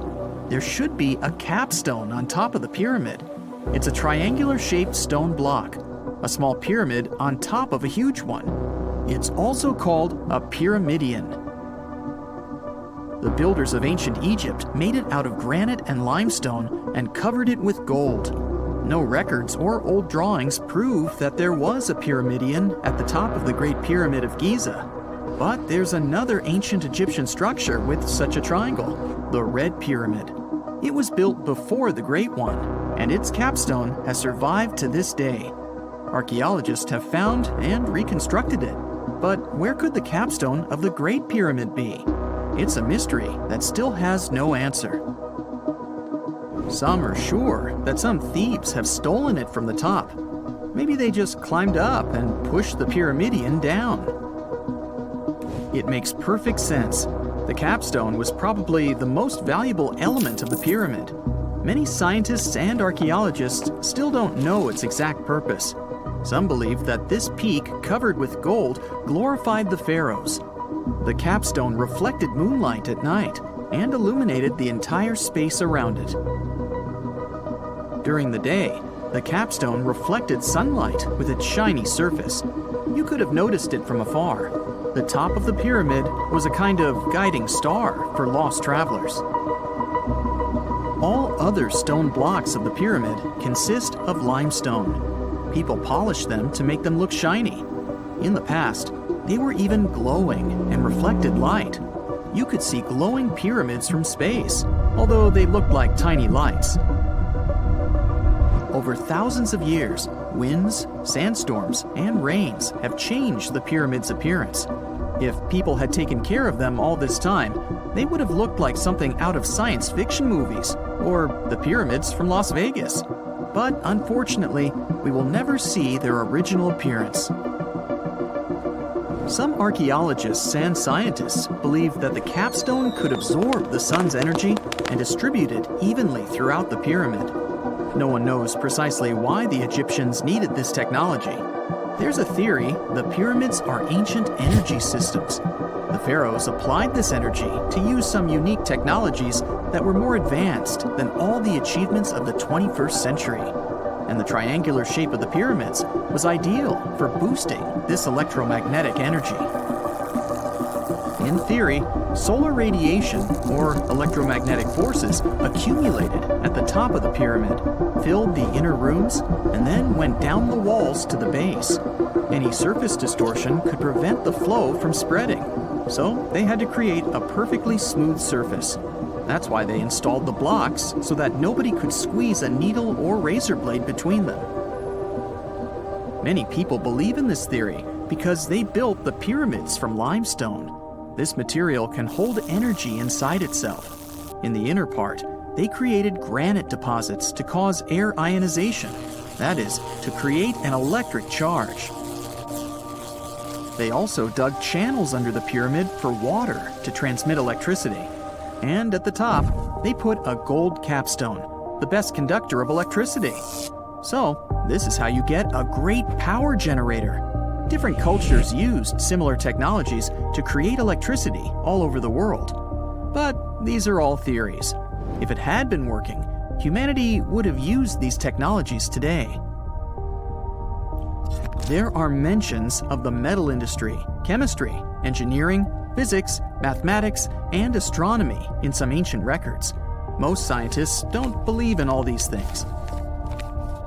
We know the detailed stages of the technology's development in different cultures. In the 21st century, scientists, historians, and anthropologists can track the evolution of all modern devices. If people had created some technological inventions in ancient times, the history of the world would have looked different. Perhaps all the achievements of antiquity could have been wiped off the face of the earth by global cataclysms, and it can happen to us. Just imagine how people would dig up a laptop in 5,000 years. Perhaps they wouldn't understand what kind of device it is. Another Egyptian wonder surrounded by mystery is the statue of the Sphinx. The Egyptians carved it out of a single massive piece of limestone about 4.5 thousand years ago. But scientists still don't know the exact date of its construction or who built it. people painted the Sphinx in different colors, so it looked much brighter and more vivid in the distant past. It was shining just like the Great Pyramids. Anyway, time hasn't only changed its appearance, but its name too. Initially, the Egyptians called it Hora-Mekhet. The Greeks renamed it the Sphinx about a few hundred years after it had been built. The Sphinx emphasized the greatness of the rulers of Egypt. It also performed a symbolic function of a watchdog guarding the tomb of the pharaoh and the paths leading to it. This version sounds realistic, since archaeologists have discovered many secret entrances at the foot of the Sphinx. Perhaps these rooms and intricate tunnels lead to underground halls with treasures. And treasures don't always mean gold and jewelry. According to legends and theories, the Sphinx guards the Hall of Records, the storage of all humankind's knowledge. The information about the ancient mythical state of Atlantis could be there. You can find many detailed maps of the internal dungeons of the Sphinx on the internet. They show structures 12 stories deep under the statue. It looks like a small city filled with gold, scrolls of knowledge, and various ancient artifacts. But don't believe all these maps. These are just theories. Several thousand years have passed, but people have very little information about it. Archaeologists know that there are still many strange and exciting things about the Sphinx that are still undiscovered. Some locals are afraid to research because they believe they can awaken something terrible from the underground depths. Therefore, it's mostly scientists from other countries who conduct the excavations. In 1998, scientists discovered strange tunnels leading to empty rooms under the Sphinx. They realized that some people tried to get there through tunnels in the past, and maybe those people took all the treasures that were there. One of the legends says that some powerful artifact lays beneath the Sphinx. Its technology can change the whole world, but the locals are hiding it because it can damage the planet. Some believe that you can find evidence of unknown technologies painted on the granite walls in the pharaoh's tombs. But most likely, these paintings and signs tell us the myths and legends of ancient Egypt. But what if Egyptian symbols and drawings are detailed instructions for using ancient technologies? What if the locals that lived at that time thought, people in the future won't be able to get energy themselves. Let's leave some detailed instructions for them. Anyway, there are many riddles and theories. In reality, the search for answers is a dangerous undertaking, since it's not easy to get into the underground halls. Excavations can ruin the structure of the entire Sphinx. Any person inside the tunnels may get lost and never be able to find their way back. Besides, it costs a lot of money. Now, what would be awesome is if people could invent some device that could scan underground areas and show their detailed models. And now we're off to almost 5,000 years ago. Let me take you to ancient Egypt, where back in 2550 BC, guess what? The construction of the Great Pyramids of Giza started. People learned to build cathedrals and skyscrapers, but it wasn't until recently that these massive buildings appeared. It's still a mystery to even modern scientists how these pyramids were built 5,000 years ago. No wonder they are one of the 7 wonders of the ancient world. They're also the oldest of them and the only wonder of the ancient world that still exists in the 21st century. It must have taken a lot of cooperation to build a thing that massive, even for today's metrics. But the Giza pyramids weren't the first pyramids ever. The first one, called the Step Pyramid, was built around 80 years before the first pyramid of Giza in 2630 BC for King Djoser. It wasn't meant to be extraordinary, but ended up being quite impressive. It was a pyramid of 6 stepped layers of stone. It was 204 feet high, which is as tall as a 19-story building. And it was the tallest building that existed at that time. It wasn't just a pyramid though, it was surrounded by a whole complex of buildings, including even courtyards. In ancient Egypt, people believed in the afterlife, so everyone, especially kings, wanted to make sure they had everything they needed to get ready for it. Here's why the pyramid complex was perfectly supplied with a lot of objects people used every day. The complex included a pyramid and a kind of a palace. Those buildings had many things the king loved and might need one day, like furniture, food, and gold vessels. After Djoser, building pyramids became common practice, but many pyramids weren't finished. It would usually take about 20 years to build one, but many rulers reigned way less than that. Overall, there are more than 100 pyramids. The most famous pyramids are the Great Pyramids of Giza. The first one and the biggest one was built for Pharaoh Khufu, around 2550 BC. Initially, it was 481 feet tall, which is as tall as a 40-story building. The second pyramid was built for Khufu's son, Pharaoh Khafre, around 2520 BC. It's just a bit shorter, usually standing at 471 feet high, a 39-story building. This is the pyramid with the famous statue of the Sphinx. Sphinxes have a lion's body and a human head. They were built to guard important areas. This one has the head of Pharaoh Khafre and is guarding his pyramid, facing the sunrise. The Sphinx is most well known and is one of the world's biggest and oldest statues. Originally, it had red color and did have a nose. It's still possible to see the trace of red pigment by its ears. But no one knows exactly when the nose disappeared. For some time, the Sphinx was sort of hidden underground, being covered with sand up to its shoulders. Luckily, in the early 1800s, an adventurer with a team of 160 people dug it out.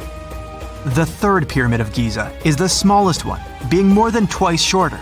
Originally, it was 218 feet high, about the height of a 20-story building. Built in 2490 BC, it was a pyramid for Khafre's son, Menkaure. The pyramids are designed to align with the points of the compass, and their sides symbolize the rays of the sun. But back at the time, there were no compasses. Ancient Egyptians figured out the directions themselves, and with amazing precision. To align the pyramids, they used two constellations. Originally, the pyramids were covered in smooth white limestone and had a gold-silver top to reflect the sun. Later, the white limestone was taken from the pyramids by other kings and used for other buildings. Scientists estimated that ancient Egyptians used about 2.3 million stone blocks to build the first pyramid. Each block weighed more than 1 ton. This is the weight of a rhino. Some blocks were even bigger, being almost as heavy as an elephant. 4.5 millennia ago, there was no modern equipment to help build it. There were no machines, no wheels, and even no steel. The only metal available to them was copper. Even today, scientists aren't sure how the Egyptians managed to build the pyramids. There are no records left that would shed light on it. Some even think that Egyptians wanted to keep it as their secret and didn't even record it on purpose. Many believe that poor people and foreigners built the pyramids, but it's not true.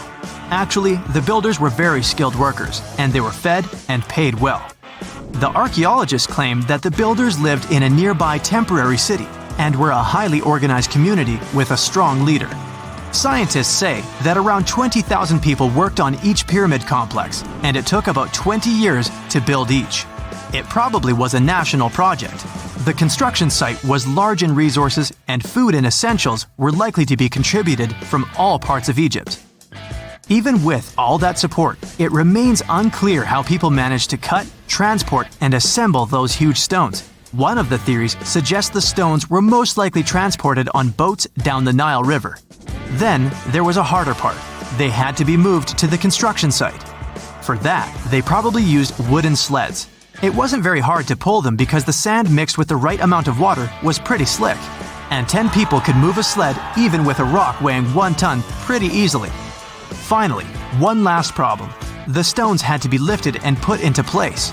Archaeologists have discovered the remains of the ramps system that dates back to when the pyramids were built. Most likely, the Egyptians designed a unique system to move and pull huge stone blocks, but no one knows what it looked like exactly. The most common opinion is that there were several ramps around the pyramid to help move the blocks. The ramp was growing with the pyramid getting higher. They suppose people were walking up the stairs, pulling the stone on the wooden sled up in the middle on the sandy ramp. But this is just one of the options. Others say that the ramps were going around the pyramid. Some say the ramps were inside the pyramid.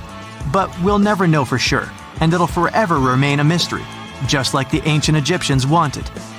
Surprisingly, there's not much inside the pyramids. Most of it is just solid stone with very little open space. But let's take a quick look inside the biggest of the pyramids of Giza.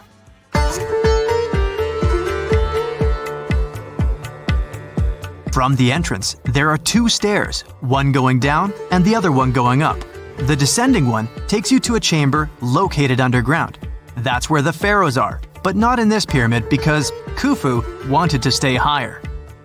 The underground room is partly unfinished. The room with Khufu's sarcophagus is called the King's Chamber. It's upstairs and then through the tall and long Grand Gallery. Below the King's Chamber, there's a room called the Queen's Chamber. There are no queens though, and no one is sure why the room is called this. Unfortunately, none of these have any hieroglyphs on the wall. They're just bare. If you want to see them, you should go to the other rooms that are decorated. Those pieces of art are depictions of ancient Egypt's culture and daily life. The texts allow researchers to study their language and grammar. Sadly, the treasures that once were here in the pyramid are long stolen. From that room, there are several tunnels for an unknown purpose. There are many tunnels and passages inside the pyramids. There are many chambers and shafts and secret ways. Scientists have been sending little robots with cameras there for some decades already. And the robots did discover another chamber a bit upstairs with hieroglyphs on the walls. But even today, much of the pyramids is still unknown, and there's no so-called building plan of the pyramids. Egyptians did create a mystery no one can crack for 4,500 years already. Scientists recently started to X-ray the pyramid to learn what's inside it without entering it and its narrow, mysterious tunnels. That's it for today. So hey, if you pacified your curiosity, then give the video a like and share it with your friends. Or if you want more, just click on these videos and stay on the bright side.